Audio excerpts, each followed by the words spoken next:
बिस्मिल्लाहिर्रहमानिर्रहीम अस्सलाम वालेकुम। माय नेम इज़ सफ़र एहसान and this is your channel physics का सफ़र। आज के इस लेक्चर में, आज की इस वीडियो में हम करेंगे पंजाब टेक्स्ट बुक जो कि न्यू आई है फिज़िक्स की, उसके चैप्टर नंबर 2 के न्यूमेरिकल्स। अच्छा, चैप्टर नंबर 1 के जो सारे टॉपिक्स हैं वो पहले से ही अपलोड है, उसके न्यूमेरिकल हम अपलोड करके आ चुके हैं। और चैप्टर नंबर 2 के 2 टॉपिक्स हैं जो अपलोड नहीं है, वो भी हम इसके बाद इंशाल्लाह अपलोड करेंगे। लेकिन आज की इस वीडियो में हम चैप्टर नंबर 2 के न्यूमेरिकल्स अपलोड करने जा रहे हैं, ठीक है। तो चैप्टर नंबर 2 के न्यूमेरिकल्स में सबसे पहले हम देखते हैं कि कौन कौन से फार्मूलाज यूज़ हुए हैं और कितनी बार यूज़ हुए हैं, मतलब कितने न्यूमेरिकल्स में वो यूज़ हुए हैं, ठीक है। तो सबसे पहले देखिए, ये जो a dot B is equal to A B cos theta है, ये आपके जो है वो 2 न्यूमेरिकल्स में यूज़ हुआ है। a cross b is equal to A B sine theta एक न्यूमेरिकल में यूज़ हुआ है। और पैथागोरस थ्योरम जिसमें हम मैग्नीट्यूड निकालते हैं, किस तरह से r is equal to X का स्क्वायर प्लस वाई का स्क्वायर स्क्वायर रूट, एक न्यूमेरिकल में यूज़ हुआ है। I is equal to F cross T impulse का फार्मूला 2 न्यूमेरिकल्स में यूज़ हुआ है। H is equal to V I square sine square theta by 2g एक न्यूमेरिकल में यूज़ हुआ है। रेंज का फार्मूला जो है वो प्रोजेक्टाइल मोशन में आप पढ़ के आ चुके हैं, V I square sine 2 theta by G, ये आपके 2 न्यूमेरिकल्स में यूज़ हुआ है। टाइम ऑफ फ्लाइट का formula T is equal to 2 V I sine theta by G एक न्यूमेरिकल में यूज़ हुआ है। S is equal to V I T plus half G T square, ठीक है, second equation of motion 2 numericals में use हुई है। X is equal to V T एक न्यूमेरिकल में यूज़ हुआ है। उसके बाद law of conservation of energy यानी kinetic energy initial is equal to kinetic energy final, ये इक्वेशन आपकी 2 न्यूमेरिकल्स में यूज़ हुई है। Law of conservation of momentum initial momentum is equal to final momentum, ये आपके 3 न्यूमेरिकल्स में यूज़ हुआ है। अब ये सारे जो आपके पास फार्मूलाज और ये जो इक्वेशंस जो भी मैंने बताई हैं, इसमें से कौन कौन से मुश्किल हैं और कौन कौन से आसान हैं, और कौन कौन से मुश्किल हैं जिनको हम आसान बना सकते हैं, वो चीज़ देखते हैं। देखिए, ये जो स्केलर प्रोडक्ट है या क्रॉस प्रोडक्ट के फार्मूलाज हैं, ये सबको आते हैं, ठीक है। A dot B equal to A B cos theta, A cross B equal to A B sine theta आते हैं सबको। एक्स का स्क्वायर प्लस वाई का स्क्वायर शुरू से पढ़ते आ रहे हैं, ठीक है। पैथागोरस थ्योरम में हमने ये मैग्नीट्यूड निकालने के लिए हम यूज़ करते हैं। Impulse I is equal to F cross T आसान है। मुश्किल जो है ना, वो आपके लिए, जो स्टूडेंट्स के लिए होते हैं, वो हाइट का फार्मूला है, रेंज का और टाइम ऑफ फ्लाइट का फार्मूला है, ठीक है। सेकंड इक्वेशन ऑफ मोशन, ये भी 9 से पढ़ते आ रहे हैं। S is equal to V T distance का फार्मूला, ये भी पढ़ते आ चुके हैं, ठीक है। काइनेटिक एनर्जी का formula half M V square, momentum P is equal to M V, सबको पता होते हैं। मसला जिसमें आता है ना, वो ये एच आर और टी के फार्मूलाज हैं। वैसे तो इनको याद करने का, इनको समझने का मैं आसान सा ट्रिक बता के आ चुका हूँ प्रोजेक्टाइल मोशन के टॉपिक में, लेकिन यहाँ पर ना हम थोड़ा सा उसको दोबारा से बता देते हैं। टोटल इसमें 1 मिनट भी नहीं लगना, सही है। तो जल्दी से ना हम इसको बता देते हैं। आपने सबसे पहले इनको याद करने के लिए आपने क्या करना है, यहाँ पर लिखना है एच, यहाँ पर लिखना है आर और यहाँ पर लिखना है टी। ओके, हो गया। क्या लिखना है? एच आर टी, ठीक है, ए बी सी के सीक्वेंस से एच आर टी, क्योंकि एच पहले आता है, फिर बाद में आर आता है, फिर बाद में टी आता है।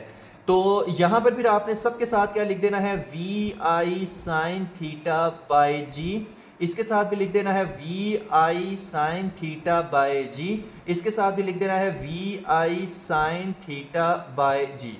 सबके साथ आपने क्या लिख देना है, V I sine theta by G. फिर यहाँ पे ना साइड पे आपने लिखना है 3 2 1, 3 2 1, ये आपको ट्रिक बता रहा हूँ याद रखने का। अच्छा, यहाँ पर 3 का क्या मतलब है कि इसमें जो 2 आएगा वो 3 दफ़ा आएगा, इसमें जो 2 आएगा वो 3 दफ़ा आएगा। कैसे? जैसे यहाँ पर देखें, V I square sine square theta by 2g 2 कितनी दफ़ा है? 3 दफ़ा। यहाँ पर 2 कितनी दफ़ा आएगा? 2 दफ़ा आएगा, V I square sine 2 theta by G. यहाँ पर 2 कितनी दफ़ा आएगा? 1 दफ़ा, 2 V I sine theta by G. बस ये एक ट्रिक है इनको याद करने का, ठीक है। V I square sine square theta by 2g, 2 3 दफ़ा आया, यहाँ पर 2 2 दफ़ा आया, यहाँ पर 2 1 दफ़ा आया है। तो इस तरह से ना आप एच आर टी के फार्मूलाज को याद रख सकते हैं। तो अब जल्दी से चलते हैं इन न्यूमेरिकल्स की तरफ कि ये फार्मूलाज हम न्यूमेरिकल्स में यूज़ करके उनको किस तरह से हलवा मक्खन मलाई बनाएंगे, बस यही यूज़ होंगे, ठीक है। और आसान से फार्मूलाज हैं। तो शुरू करते हैं, चलते हैं अपने फर्स्ट न्यूमेरिकल की तरफ।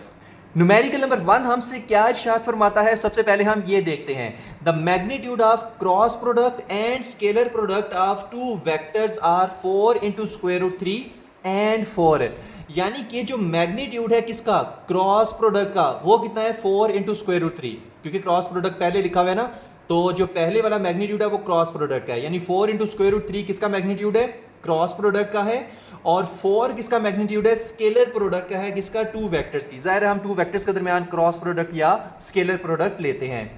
Find the angle between the vectors, आपने उन 2 वेक्टर्स के दरमियान जो एंगल है वो फाइंड करना है, ठीक है, जिसमें उनकी जो क्रॉस प्रोडक्ट है उसका मैग्नीट्यूड कितना है, 4 इंटू स्क्वायर रूट 3 है, और डॉट प्रोडक्ट का मैग्नीट्यूड कितना है, 4 है। ओके हो गया।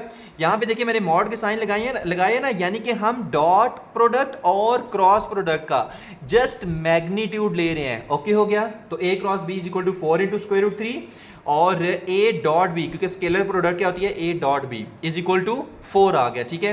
न्यूमेरिकल सॉल्व करने के लिए सबसे पहले गिवन डाटा लिखा करें। ओके क्या, तो गिवन डाटा तो हमारे पास ये है। उसके बाद टू फाइंड, कि फाइंड क्या करना है, आपने इन 2 वेक्टर्स के दरमियान एंगल थीटा को फाइंड करना है। ओके हो गया। थर्ड आप हेडिंग देंगे कैलकुलेशन की, कि चले भाई हमें ये भी पता चल गया गिवन डाटा क्या है, हमें ये भी पता चल गया कि फाइंड क्या करना है। अब कैसे फाइंड करना है वो हम कैलकुलेशन में देखेंगे, ठीक है। तो हमारे पास ना ये 2 वैल्यूज मौजूद हैं। अच्छा, अब आपको पता है कि जो a क्रॉस b होता है, जो a क्रॉस b होता है वो क्या होता है, वो होता है ए बी साइन थीटा। वो क्या होता है, ए बी साइन थीटा। अच्छा, यहाँ पे ना साथ में n यूनिट वेक्टर भी आता है, बट चूंकि हम सिर्फ मैग्नीट्यूड ले रहे हैं क्रॉस प्रोडक्ट का, तो हम साथ में n यूनिट वेक्टर नहीं लगाएंगे, क्योंकि इसका मैग्नीट्यूड सिर्फ ए बी साइन थीटा ही होता है। अच्छा, अब ये कितना था, ये हमारे पास है 4 इंटू स्क्वायर रूट 3। ओके हो गया। इसी तरह डॉट प्रोडक्ट क्या थी, ए डॉट बी, ठीक है, ए डॉट बी, यहाँ पे ना ऊपर वेक्टर भी डाल दिया करें, बट साथ में मॉड का क्या मतलब है कि हम सिर्फ मैग्नीट्यूड ले रहे हैं। और A dot B is equal to A B cos theta. हम सबको पता है कि ए डॉट बी का होता है ए बी कॉस थीटा होता है, और ये हमारे पास कितना है, ये है 4, ठीक है। इसको आप नाम दे रहे हैं इक्वेशन नंबर 1 का, इसको आप नाम दे रहे हैं इक्वेशन नंबर 2 का। ओके हो गया। अब यहां पर ना नीचे आप लिखेंगे, आपने क्या करना है, इन दोनों को डिवाइड कर देना है। तो यहां पर आप लिखेंगे कि divide equation 1, divide equation 1 and 1 by, divide equation 1 by equation 2, ठीक है, वी गेट। तो इक्वेशन 1 को इक्वेशन 2 से डिवाइड कर देना है। आप ऐसे भी लिख सकते हैं, या आप लिख सकते हैं कि डिवाइड इक्वेशन 1 एंड 2, ठीक है, ऐसे भी आप लिख सकते हैं। तो डिवाइड करके देखते हैं, यहां पर आ जाएगा ए बी साइन थीटा, ये थी ना equation number 1, is equal to 4 into square root 3, ठीक है। जो आपके पास लेफ्ट हैंड साइड पे है उसको आपस में डिवाइड कर दें, जो राइट हैंड साइड में उनको आपस में डिवाइड कर दें। डिवाइडेड बाय, ये हमारे पास क्या है, A B cos theta, A B cos theta, और यहां पर क्या आ जाएगा, डिवाइडेड बाय, यहां पर ना ए की इज इक्वल टू का साइन डाल दें। ओके, डिवाइडेड बाय यहाँ पे आ जाएगा 4, क्योंकि A B cos theta is equal to 4 था। अच्छा, यहाँ पर देखें, जो ए बी है वो ए बी से कट जाएगा, जो 4 है वो 4 से कट जाएगा। अब sign theta over cos theta क्या होता है, यहाँ पे सिर्फ sign theta over cos theta बच के ना, तो वो हमारे पास क्या होता है, वो होता है tan theta. Sine theta over cos theta क्या होता है, tan theta, is equal to 4 से काट गया तो बाकी क्या बचा, स्क्वायर रूट 3। तो आप यहाँ पे करेंगे theta is equal to tan, उधर जाके क्या हो जाएगा, टेन इनवर्स और स्क्वायर रूट 3। तो इसका आप कैलकुलेटर पे आंसर निकाल लें तो आपको पता चल जाएगा कि कितना एंगल इन दोनों के दरमियान में होगा। तो कैलकुलेटर पे आंसर निकालते हैं, शिफ्ट 10, ये 10 इनवर्स बन जाएगा, और स्क्वायर रूट 3, तो ये आपके पास आ रहा है 60 डिग्री। यानी कि जो थीटा है, थीटा इज इक्वल टू कितना आ जाएगा, ये आपके पास आ जाएगा 60 डिग्री, और यही आपका क्या था, आंसर था। ओके हो गया। तो ये था हमारा न्यूमेरिकल नंबर 1। नेक्स्ट न्यूमेरिकल है न्यूमेरिकल नंबर 2, चैप्टर नंबर 2 का। इस न्यूमेरिकल में अक्सर स्टूडेंट्स को 2 कन्फ्यूजन्स रहती हैं। फर्स्ट तो ये है कि सर हम इस न्यूमेरिकल को S is equal to V T वाले फार्मूला से भी तो सॉल्व कर सकते हैं, फिर हम इसमें सेकंड इक्वेशन ऑफ मोशन ही क्यों लगाते हैं, ठीक है, जो कि S is equal to V I T plus half A T square है या हाफ जी टी स्क्वेयर है। एक तो ये कन्फ्यूजन है। अब इस कन्फ्यूजन को हम दूर करेंगे इंशाल्लाह इस न्यूमेरिकल के मिड में, ठीक है, क्योंकि टीचर को बेहतर पता होता है कौन सा पॉइंट किस जगह पर बताया जाए कि उसके स्टूडेंट को अच्छे से समझ आ जाए। और सेकंड कंफ्यूजन इसमें ये रहती है, ये प्लस और माइनस के साइंस की, कुछ क्वांटिटीज़ के साथ प्लस का साइन आ जाता है, कुछ के साथ माइनस का साइन आ जाता है, तो अक्सर स्टूडेंट परेशान रहता है कि किसके साथ प्लस आएगा, किसके साथ माइनस आएगा और क्यों आएगा। ठीक है, तो कोशिश करेंगे कि आपकी इन कन्फ्यूजन्स को आज के इस न्यूमेरिकल में दूर कर सकें और उस न्यूमेरिकल को जितना ज़्यादा हलवा मक्खन मलाई बनाया जा सके। तो शुरू करते हैं आज का न्यूमेरिकल नंबर 2, नॉट आज का, अभी का जो हम न्यूमेरिकल नंबर 2 डिस्कस कर रहे हैं उसको हम देखते हैं। A helicopter is ascending vertically at the rate of 19.6 metre पर सेकेंड। एक ये हमारे पास क्या है, हेलीकॉप्टर है, और असेंडिंग वर्टिकली के मतलब होता है कि वर्टिकली अपवर्ड जा रहा है। ये किधर जा रहा है, वर्टिकली अपवर्ड जा रहा है with an initial velocity of 19.6 metre पर सेकेंड, 19.6 मीटर पर सेकेंड, ये इसकी इनिशियल वेलोसिटी है। इस इनिशियल वेलोसिटी के साथ क्या कर रहा है, ऊपर की तरफ जा रहा है। अच्छा, when it is at a height of 156.8 metre, जब अबव द ग्राउंड, जब ये ग्राउंड से कितनी हाइट के ऊपर जाता है, 156.8 मीटर के ऊपर। ये जो ग्राउंड से इसकी हाइट है, ये आपके पास कितनी है, हाइट आपके पास आ जाएगी 156.8 मीटर। ओके हो गया। अ स्टोन इज ड्रॉप्ड, एक जो पत्थर है वो क्या होता है, वो गिराया जाता है इस हेलीकॉप्टर से। मान लीजिए हमारे पास क्या है, स्टोन है, और इस स्टोन को क्या किया जाता है, नीचे की तरफ गिराया जाता है। ठीक है, इस स्टोन को ऐसे नीचे की तरफ गिराया जाता है। ओके हो गया। अच्छा, पूछा क्या गया, how long does the stone take to reach the ground. इस स्टोन को ग्राउंड तक आने के लिए कितना टाइम लगेगा, मतलब आपने टाइम कैलकुलेट करना है कि इस स्टोन को ग्राउंड तक पहुंचने में कितना टाइम लगेगा। ओके हो गया, ये आपने फाइंड करना है। अब देखते हैं ये फाइंड किस तरह से करते हैं। देखिए, जब स्टोन ऐसे नीचे की तरफ आ रहा है, ठीक है, तो जाहिर सी बात है स्ट्रेट मोशन करके आएगा। हम ना इसमें फॉर एग्जांपल जो एयर की रेजिस्टेंस है ना, रेजिस्टेंस है, उसको हम निगलेक्ट कर रहे हैं।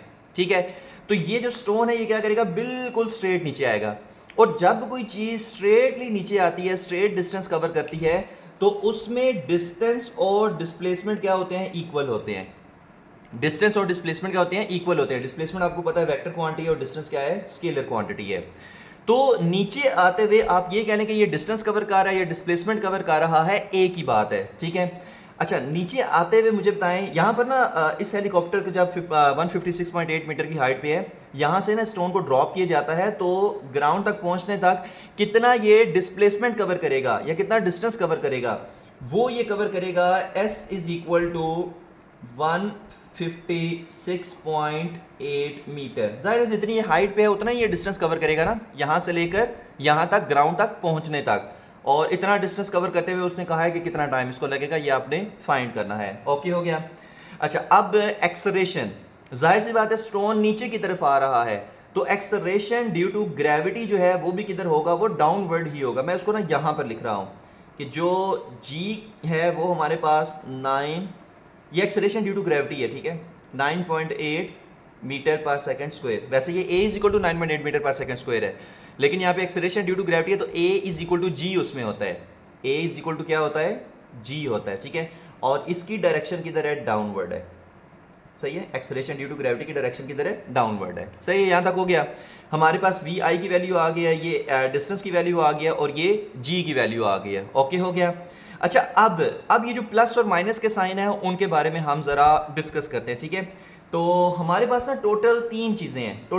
मैं इसको ना फिलहाल हाइट वाले को ना यहाँ से रिमूव कर रहा हूँ, क्योंकि समझाने में और ज़्यादा आसानी हो जाएगी कि कौन सी 3 चीज़ें हैं। ठीक है, मैं कोशिश करूँगा सिर्फ वही 3 रह जाए। तो ये आ गया। ठीक है, टोटल ना यहाँ पर 3 चीज़ें हैं। एक तो इनिशियल वेलोसिटी है जो अपवर्ड है, एक यहाँ पर डिस्टेंस है या इसको डिस्प्लेसमेंट कह लें, वो किधर है, डाउनवर्ड है। ठीक है, और G किधर है, वो भी किधर है, डाउनवर्ड है। तो यहाँ पर 3 चीज़ें हैं, VI, S और G।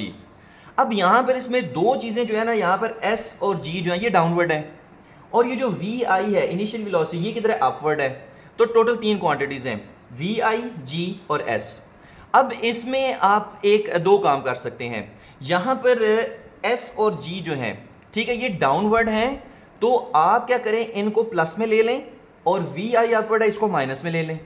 या आप एक और काम कर सकते हैं कि VI को प्लस में ले लें, इन दोनों को माइनस में ले लें, और माइनस जस्ट डायरेक्शन को शो करेगा। मैं इस बात को फिर रिपीट कर रहा हूं, या आप इस तरह करें कि S और G को प्लस में ले लें क्योंकि ये डाउनवर्ड है, और वी आई को माइनस में ले लें क्योंकि ये अपवर्ड है, या आप इस तरह करें कि वी आई को प्लस में ले लें और इन दोनों को माइनस में ले लें क्योंकि ये डाउनवर्ड है। ओके हो गया।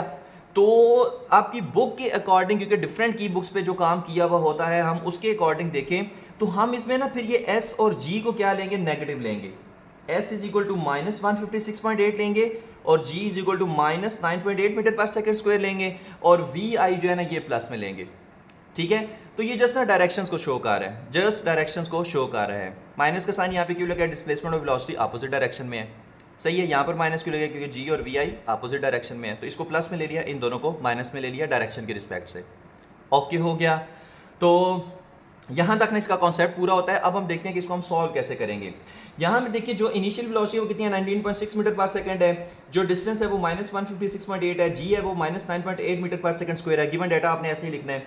उसके बाद फाइंड क्या करना है, फाइंड आपने करना है टाइम को। ठीक है, तो ये आप टाइम फाइंड करेंगे और उसके बाद हेडिंग देंगे कैलकुलेशन की।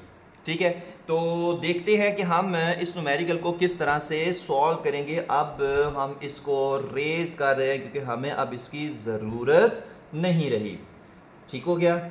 अच्छा, अब इसमें जो हम इसको सॉल्व करेंगे, ठीक है, कैलकुलेशन की आपने ना हेडिंग इसमें लाजमी देनी है। ठीक है, उसके बाद आपने इसको सॉल्व करना है। अब इसको एक तो तरीका है S is equal to V T से सॉल्व कर ले, आंसर बिल्कुल ठीक आएगा, नो डाउट। लेकिन एग्जामिनर वो आंसर आपका ठीक नहीं करेगा। क्यों? क्योंकि उसने इन कॉन्सेप्ट्स को यूज करके आपको कहा है कि इस न्यूमेरिकल को सॉल्व करो। ठीक है, तो इस वजह से हमें फिर उसके अकॉर्डिंग ही सॉल्व करना पड़ेगा। यानी हम इसमें फिर क्या लगाएंगे, हम इसमें सेकंड इक्वेशन आप मोशन लगाएंगे, S is equal to V I T plus half G T square, क्योंकि एक्सप्रेशन ड्यू टू ग्रेविटी है तो half G T square. Okay हो गया। हाँ, एक चीज है कि अगर आपको ये न्यूमेरिकल नहीं आता, फाइनल आप पेपर कर रहे हैं, अगर आपको न्यूमेरिकल नहीं आता, आप कह रहे हैं हम क्या करें क्या करें क्या करें, तो फिर आप S is equal to V T लगा दें। अब उसे होगा पता है क्या, अच्छा एग्जामिनर जाहिर सी बात है उसको गलत करेगा, लेकिन कुछ एग्जामिनर ऐसे होते हैं कि जो घर से लड़ के नहीं आए होते तो हो सकता है आपको एक आध नंबर उसका मिल ही जाए। लेकिन ये तब आपने करना है जब आपको इस मेथड के साथ ये न्यूमेरिकल बिल्कुल आता ही नहीं है। ये सिर्फ तब आपने करना है, अदरवाइज जिस मेथड से मैं आपको करा रहा हूँ सिर्फ इसी मेथड से ही आपने करना है। ठीक है, क्योंकि इन कॉन्सेप्ट्स को यूज करके हमने इसको सॉल्व करना है। Direct S is equal to V T से हम इसको सॉल्व नहीं कर सकते।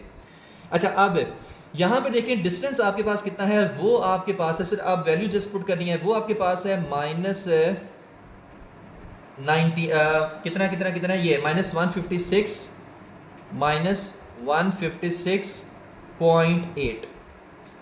ओके हो गया। इनिशियल वेलोसिटी आपके पास कितनी है, वो है 19.6 और साथ में टी प्लस हाफ, जी कितना है 9.8, तो आप यहाँ पे लिखें माइनस 9.8। ठीक है, आगे क्या आएगा, टी स्क्वायर आ जाएगा। ओके हो गया। अच्छा, अब हम क्या करें, अब हम इसमें ये करेंगे कि यहाँ पर इसको पहले सीधा करके लिख लेते हैं कि minus 156.8 is equal to 19.60 minus, ये प्लस माइनस माइनस हो जाएगा ना, माइनस हाफ और 9.8 और टी का स्क्वायर। अच्छा, अब यहाँ पे देखें ये 9.8 डिवाइडेड बाई 2, 9.8 डिवाइडेड बाई 2 ये होता है 4.9, ये कितना होता है 4.9। तो या तो डायरेक्ट इधर कर सकते, चलिए एक और स्टेप कर ही देते हैं, माइनस 156.8 इज इक्वल टू 19.60 और माइनस 4.9 टी का स्क्वायर। कैसे किया, 9.8 को डिवाइडेड बाई 2 कर दिया, 9.8 को डिवाइडेड बाई 2 कर दिया तो आ गया 4.9 टी का स्क्वायर। अच्छा, अब आपने क्या करना है कि ये दोनों वैल्यूज उठाकर ना आपने उस तरफ ले जानी है, क्योंकि हमें ये टी स्क्वायर वाली वैल्यू को प्लस में बनाना है। 4.9 को उठाकर उधर ले जाना है, 19.6 टी को भी उठाकर उधर ले जाना है। तो 4.9 उधर जाके क्या हो जाएगा, प्लस हो जाएगा, तो ये आप लिखेंगे 4.9 टी का स्क्वायर। ये उधर जाके माइनस हो जाएगा तो आप लिखेंगे माइनस 19.6 टी, और ये तो पहले ही इधर था, आप इसको ऐसे ही रहने दें, माइनस 156.8 इज इक्वल टू 0। ठीक है, अब ये आपके पास ना एक इक्वेशन बन गई है। अच्छा, अब इसमें से आप 4.9 को कॉमन ले सकते हैं। कैसे, यहां पर आप लिखेंगे 4.9 और कॉमन इसको लिया और इसके अंदर क्या आ जाएगा, टी का स्क्वायर माइनस 4.9 को किससे मल्टीप्लाई करें कि 19.6 आए। तो कैलकुलेटर पे आपने करके देख लेना है कि 4.9 को अगर 4 से मल्टीप्लाई करें तो 19.6 आता है। तो यहां पर आप लिखेंगे 4 और यहां पर आ जाएगा t, ठीक है। 4.9 को 4 से मल्टीप्लाई करेंगे तो 19.6 आता है, माइनस आपने इसको ऐसे कर लिया कि 156.8 डिवाइडेड बाई 4.9, ठीक है। तो आपके पास वैल्यू क्या आएगी, आपके पास वैल्यू आएगी 32, यानी कि अगर आप 4.9 को 32 से मल्टीप्लाई करें तो 156.8 आता है। इन शॉर्ट ये कि इस इक्वेशन में से हमने 4.9 को कॉमन ले लिया है, तो आ गया टी का स्क्वायर माइनस 40 माइनस 32, सही है। अगर ना पता चले ना कि 4 को किससे मल्टीप्लाई करें तो ये आता है, तो आप ऐसे कर लिया करें, 4.9 डिवाइडेड बाई 4.9 1 आ गया, 19.6 डिवाइडेड बाई 4.9 4 आ गया, 156.8 डिवाइडेड बाई 4.9 32 आ गया। तो इस तरह से पता चलेगा टी का square minus 40 minus 32 is equal to 0 आ जाएगा, सही है। अच्छा, अब आपने क्या करना है, इस 4.9 को इधर 0 के नीचे डिवाइड करा देना है, ठीक है। कंफ्यूज इसमें होना, क्योंकि यहां पर ये सारी के साथ मल्टीप्लाई हो रही है ना, तो 4.9 इधर आके 0 के नीचे डिवाइड हो सकता है, और 0 के नीचे जो भी वैल्यू डिवाइड होती है वो क्या बन जाती है, वो 0 बन जाती है। तो यहां पर फिर आप क्या लिखोगे, आप लिखोगे टी का square minus 4t minus 32 is equal to 0 आ जाएगा, क्योंकि 4.9 इधर 0 से डिवाइड होके 0 बन जाएगा। तो ये हमारे पास ना इक्वेशन आ गई, टी का square minus 4t minus 32 is equal to 0। अब आपने क्या करना है, इसके फैक्टर्स बना लेने हैं तो हमें आंसर मिल जाएगा, ठीक है। इसको नोट कर लेना है, क्योंकि हमारे पास बोर्ड पे जगह कम है तो हमें ऊपर से मिटाना पड़ेगा। तो आपने इसको नोट कर लेना है या इसका स्क्रीनशॉट ले लेना है। तो हम सिर्फ इसको इतना रेज कर रहे हैं, ओके हो गया। बाकी हम ना ब्लू से सॉल्व करते हैं। तो t का स्क्वायर माइनस 4t दोबारा से इधर लिख देते हैं कि t का स्क्वायर माइनस 4t और माइनस 32 इज इक्वल टू 0 आ गया, ओके हो गया। अच्छा, अब इसके फैक्टर्स कौन से बनेंगे, हमने दो नंबर्स ऐसे ढूंढने हैं कि जिनको अगर आप मल्टीप्लाई करें तो 32 आए, ठीक है, माइनस 32 आए, और प्लस या माइनस करें तो माइनस 40 आए, ठीक है। तो वो दो नंबर हमारे पास कौन से हैं, वो दो नंबर हैं 8 और 4।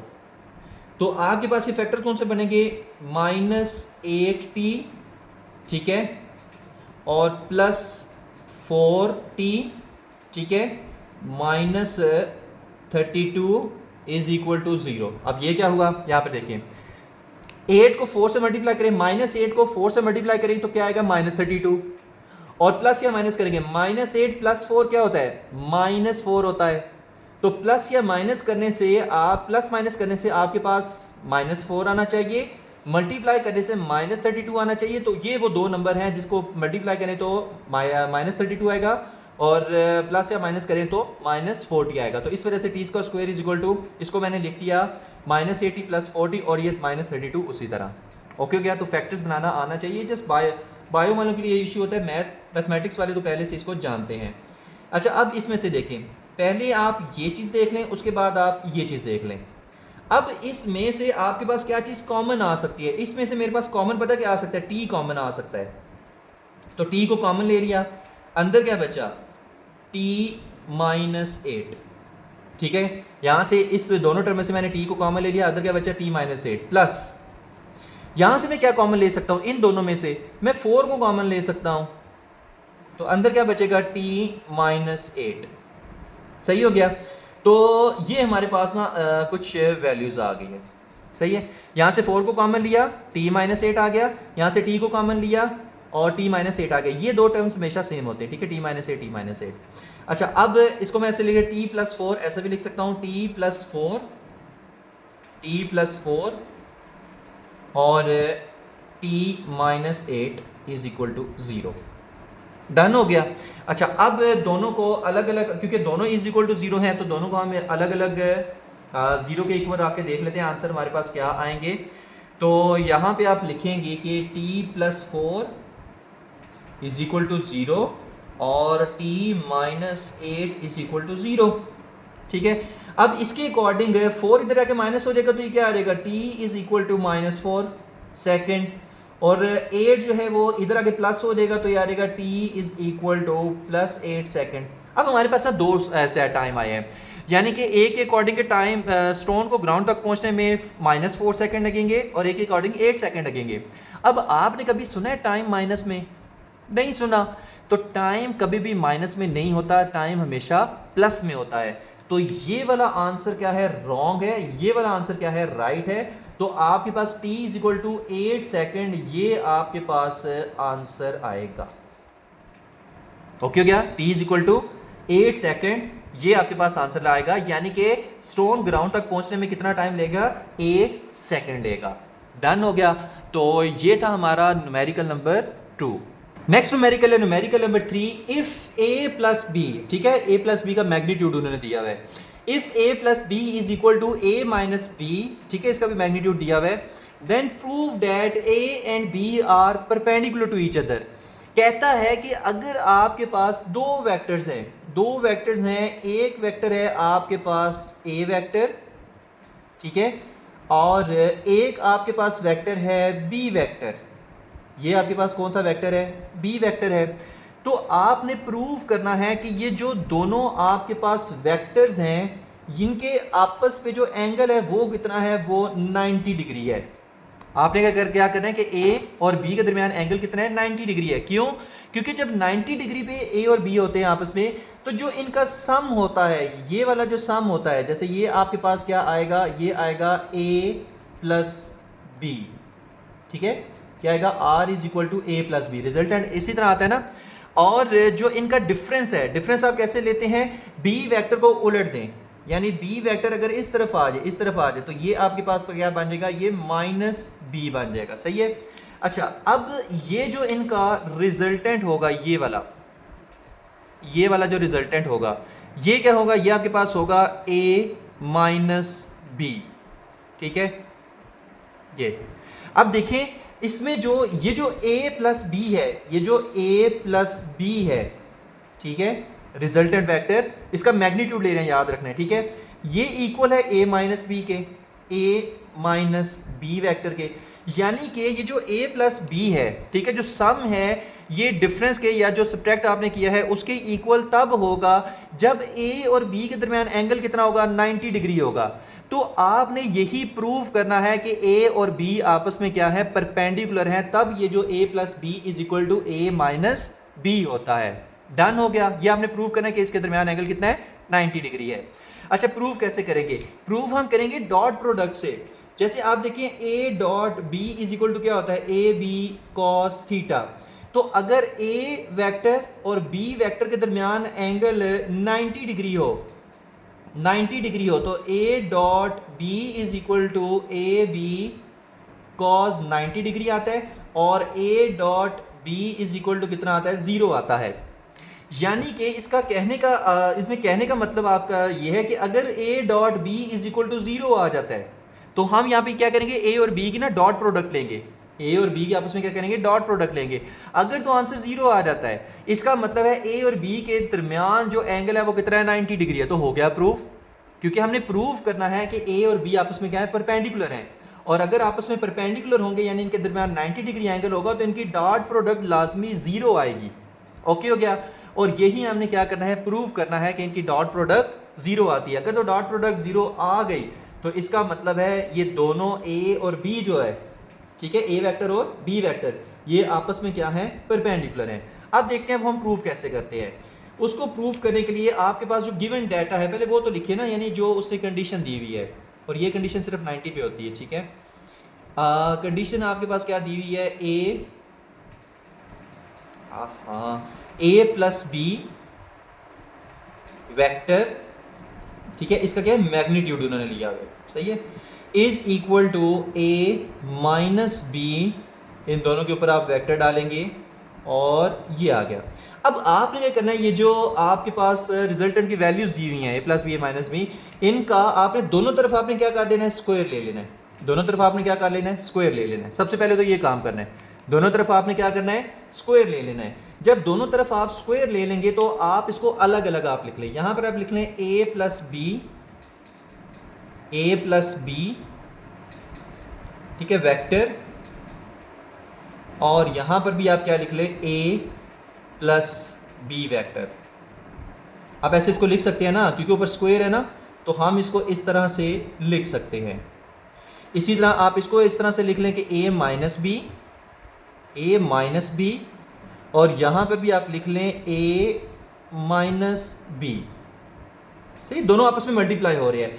अब मल्टीप्लाई हो रहे हैं इसका मतलब है प्रोडक्ट है, दोनों मल्टीप्लाई हो रहे हैं ना, प्रोडक्ट है, दोनों मल्टीप्लाई हो रहे हैं ना, प्रोडक्ट है, क्योंकि दोनों तरफ आपने स्क्वायर लिया है। अब कौन सी प्रोडक्ट आपने लेनी है? डॉट प्रोडक्ट लेनी है, और आंसर 0 आना चाहिए। तो यहां पर भी हम डॉट लगा देंगे, यहां पर भी हम डॉट लगा देंगे, क्योंकि प्रोडक्ट तो आ गया है, बट प्रोडक्ट कौन सी? Dot product. अब डॉट प्रोडक्ट में आपने क्या करना है, इस a को पहले इन दोनों से मल्टीप्लाई करना है, फिर इस b को आपने इन दोनों से मल्टीप्लाई करना है। तो देखते हैं हमारे पास क्या आंसर आएगा। जब a को a से मल्टीप्लाई करेंगे तो ये आपके पास आता है a vector dot a vector, ठीक है, प्लस a वेक्टर को b से मल्टीप्लाई करें तो ये आएगा a vector dot b vector. सही है। अब b को a से करें मल्टीप्लाई तो आपके पास आएगा plus b vector dot a vector. अब b को b से मल्टीप्लाई करें plus b vector dot p vector is equal to, सही है, कुछ भी नहीं किया, a को इन दोनों से मल्टीप्लाई कर दिया, फिर b वेक्टर को इन दोनों से मल्टीप्लाई कर दिया है। अब यही काम आप यहां पर भी करेंगे, आप करेंगे a vector dot a vector, क्योंकि दरम्यान में डॉट है ना, और यहाँ पे a को b से जब आप करेंगे तो आएगा माइनस और a vector dot b vector. सही है। अच्छा, minus b vector dot a vector, same वही काम हम यहाँ पे कर रहे हैं। अब यहाँ पे माइनस माइनस प्लस हो जाएगा, तो प्लस b है ना, यहाँ पर भी b है, तो ये आ जाएगा b vector dot b vector. Okay हो गया। अच्छा, अब आपको पता है कि सेल्फ प्रोडक्ट क्या होती है। सेल्फ प्रोडक्ट अब आप यहाँ पे पढ़ के आ चुके हैं ना कि a dot a is equal to a का मैग्नीट्यूड, फिर a का मैग्नीट्यूड और आ जाएगा cos थीटा, और a में एंगल 0 डिग्री होता है, ठीक है, theta is equal to 0 degree होता है, क्योंकि सेल्फ प्रोडक्ट में हमेशा एंगल 0 डिग्री होता है।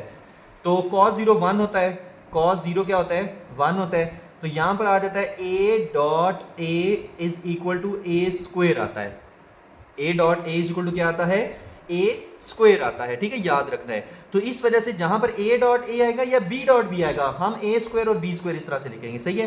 तो a डॉट a का आंसर a स्क्वायर आता है। सेल्फ प्रोडक्ट में a स्क्वायर आता है। ये आप अगर स्केलर प्रोडक्ट की कैरेक्टरिस्टिक्स पढ़े ना तो वहां पर भी आपको पता चल जाएगा। तो a डॉट a क्या होता है? ये होता है a स्क्वायर। सही है, ये क्या होता है? a square. अच्छा, अगर आप यहां पर देखें प्लस, आप यहां पे क्या है? a डॉट b, और यहां पर क्या है? b डॉट a, और आपको पता है कम्यूटेटिव प्रॉपर्टी के according a dot b is equal to b dot a। तो b डॉट a को भी मैं a डॉट b लिख सकता हूं। तो इस b डॉट a को मैं लिख देता हूं a dot b plus b dot b क्या होगा? ये तो b स्क्वायर हो जाएगा, ये क्या हो जाएगा? b स्क्वायर, क्योंकि b डॉट b यानी सेल्फ प्रोडक्ट बन गई है ना, तो सेल्फ प्रोडक्ट तो स्क्वायर के साथ आती है, यानी a स्क्वायर या b square is equal to, यहां पर क्या होगा? a स्क्वायर हो जाएगा माइनस ये a डॉट b है तो a डॉट b, यहां पर b डॉट a है तो इसको भी आप a डॉट b लिख लें, और प्लस b डॉट b को आप लिख लें b स्क्वायर। सही है, क्योंकि सेल्फ प्रोडक्ट है। अच्छा, अब यहां पर क्या आएगा? a का square plus a dot b, यहां पर भी a डॉट b, तो ये हो जाएगा 2 इंटू, ये आपके पास क्या आ जाएगा? 2 इंटू a डॉट b, क्योंकि ये भी a डॉट b है, ये भी a डॉट b है, plus b square is equal to, यहां पर क्या हो जाएगा? a का स्क्वायर, यहां पे minus a dot b, minus a dot b, तो ये आ जाएगा माइनस 2a डॉट b। सही है, और प्लस b का स्क्वायर, प्लस b का स्क्वायर। ओके हो गया। तो ये ना हमारे पास कुछ वैल्यूज आ गई हैं। अब यहां पर देखिए a का स्क्वायर इस a का स्क्वायर से कैंसिल हो जाएगा, क्योंकि a का स्क्वायर अगर इस तरफ लेके आए तो हमारे पास ये माइनस बन जाएगा। या ना इसको कर देते हैं प्रॉपर, इसको हम करते हैं, ठीक है। यहाँ पे a का square plus 2a dot b plus b का स्क्वायर, a का स्क्वायर को इधर ले आए तो ये आ जाएगा minus a square, minus 2a dot b को इस तरफ ले आएंगे, ये हो जाएगा plus 2a dot b plus B का स्क्वायर को इस तरफ ले आए, ये हो जाएगा माइनस बी का स्क्वायर इज इक्वल टू 0। कुछ भी नहीं किया, ये सारी वैल्यूज को उठाकर ना हम इस तरफ ले आए हैं, ये सारी वैल्यूज को उठाकर हम इस तरफ ले आए। तो ए का स्क्वायर प्लस में इधर आके माइनस हो जाएगा, ये माइनस में इधर आके प्लस हो जाएगा, ये प्लस है इधर आके माइनस हो जाएगा। तो हम ना इस सारी वैल्यूज को उठाकर इधर ले आए। अब ये b का स्क्वायर इस b के स्क्वायर से क्या है, क्योंकि ये प्लस है ये माइनस है। ये a का स्क्वायर इस a स्क्वायर से क्या है, क्योंकि ये प्लस है ये माइनस है। बाकी क्या बच गया, बाकी बच गया 2a डॉट b और plus 2a dot b, 2a dot b plus 2a dot b। तो ये बन जाएगा 4a dot b is equal to 0। ठीक है, ये क्या बन जाएगा, 4a dot b is equal to 0 बन जाएगा। सही है। अच्छा, अब 4 जब इधर आके डिवाइड हो जाएगा, क्योंकि 4 क्या हो रहा है, इस पूरे के साथ मल्टीप्लाई हो रहा है। 4 इधर आके डिवाइड जब होगा तो 0 डिवाइडेड बाय 4 क्या होता है, 0। फिर से सुने, 4 इस तरफ आके 0 के नीचे क्या हो जाएगा, डिवाइड हो जाएगा। तो 0 डिवाइडेड बाय 4 क्या हो जाएगा, 0। तो ये आपके पास फिर आएगा, मैं यहां पर इसको लिख रहा हूं, ये आपके पास आएगा a dot b is equal to 0। हो गया ना प्रूफ। a डॉट b हमारे पास 0 कब आता है, जब एंगल आपस में कितना हो, 90 डिग्री हो। सही हो गया। अच्छा, अब क्या करें, अब क्या करें, हमने इसको प्रूव कर देते हैं। अगर तो यहां तक भी करें तब भी ठीक है, क्योंकि आप यहां पे लिख सकते हैं कि डॉट प्रोडक्ट अब हमारे पास 0 आती है जब एंगल कितना हो, 90 डिग्री हो। आप इसको लिख सकते हैं, बट अगर आप इसको फर्दर सॉल्व करना चाहें तो आप कर सकते हैं। कैसे आप सॉल्व करेंगे कि आपके पास क्या आया था, a dot b is equal to 0 आया था। आप इसको लिख सकते हैं कि A B cos theta is equal to 0। अब ए बी को नीचे 0 के नीचे डिवाइड कराएं, ए बी को 0 के नीचे डिवाइड करें तो ये क्या बन जाएगा, cos theta is equal to 0 और theta is equal to cos inverse 0। ठीक हो गया। ए बी को 0 के नीचे डिवाइड करा देना तो 0 हो गया, तो cos theta is equal to 0 आ गया। अब theta is equal to cos inverse 0 हम लिख सकते हैं। अच्छा, अब अगर हम इसको सॉल्व करें तो हमारे पास क्या आंसर आएगा, वो चीज़ हम देख लेते हैं। तो शिफ्ट कॉस इनवर्स 0, ये आपके पास कितना है, 90 डिग्री। कॉस 0 कॉस इनवर्स 0 कितना आता है, 90 डिग्री। तो यानी कि थीटा आपके पास कितना आया, कितना यहाँ पर मैं लिखना, theta is equal to 90 degree. तो बस प्रूफ हो गया। थीटा ही तो हमने फाइंड करना था फाइंड किया थीटा, यानी कि ए और बी के दरमियान एंगल फिर कितना है, 90 डिग्री है। सही है। इस वजह से इनका सम और डिफरेंस आपस में क्या आ रहे हैं, इक्वल आ रहे हैं। सही हो गया। तो यहां तक आपने ये न्यूमेरिकल सॉल्व करना है। तो ये था हमारा न्यूमेरिकल नंबर 3 चैप्टर नंबर 2 का। नेक्स्ट न्यूमेरिकल है न्यूमेरिकल नंबर 4 चैप्टर नंबर 2 का, और ये भी बहुत इजी न्यूमेरिकल है, लेकिन काफ़ी बच्चों को ये काफ़ी कंफ्यूजिंग लगता है। लेकिन देखते हैं कि हम इसको हलवा मक्खन मलाई कैसे बनाएंगे। कहते हैं a body of mass m, एक बॉडी है कि जिसका मैस कितना है, यहाँ पर मैं इसको कर देता हूँ, जिसका मैस कितना है वो मैं कह रहा हूँ m है। मैं इसको ना ऐसे बॉक्स की शक्ल में ले रहा हूँ समझाने के लिए। इसका मैस कितना है, m है। ओके हो गया। एट रेस्ट, और रेस्ट पे है, यानी कि इनिशियल वेलोसिटी इसकी कितनी है, 0 है। ओके हो गया। Okay, explodes into 3 pieces. अब ये क्या करता है, ये फट जाता है। ठीक है, एक बॉडी है ना, मतलब ये समझ ले कि कोई धमाका खेज मवाद है। ठीक है, ये बॉम्ब है जिसका मैस कितना है, m है। इनिशियली क्या है, रेस्ट पे है, और कुछ देर के बाद मान लो ये फट जाता है। और कितने इसके पीस होते हैं, 3 पीसेस होते हैं। कितने पीसेस होते हैं, 3 पीसेस होते हैं। 2 of which of mass m/4 each are thrown off in perpendicular direction। उनमें से 2 पीसेस का मैस कितना है, m/4 है, विद वेलोसिटीज ऑफ 3 मीटर पर सेकेंड एंड 4 मीटर पर सेकेंड। वो एक्सप्लोड होने के बाद 3 मीटर पर सेकेंड और 4 मीटर पर सेकेंड से मूव करते हैं। Find the velocity of third peace with which it will be phloem away. जो थर्ड पीस होगा उसकी वेलोसिटी आपने क्या करनी है, फाइंड करनी है। अब सबसे पहले ना न्यूमेरिकल को समझते हैं, उसके बाद देखते हैं कि इसमें क्या कहा गया है। ये याद रखें कि जो आपके पास ये मैस है ये 3 पीसेस में डिवाइड हुआ है, 3 पीसेस में डिवाइड हुआ है, जिसमें एक पीस इसका फॉर एग्जांपल एक पीस इसका इस डायरेक्शन में गया। ठीक है, एक पीस इसका इस डायरेक्शन में गया। ठीक है, और मान लें कि एक पीस जो है ना वो इसका फॉर एग्जांपल वो इस डायरेक्शन में गया। ओके हो गया। अच्छा, अब जो पीसेस हैं वो कितने थे, यहां पर जो पीस इस डायरेक्शन में गया ना, इस डायरेक्शन में, वो था 1/4 पीस है। यानी अगर मैं इसको 4 हिस्सों में डिवाइड करूँ ना, ऐसे 4 हिस्सों में डिवाइड करूँ, तो ये बनता है m/4, ठीक है, 1/4 या m/4।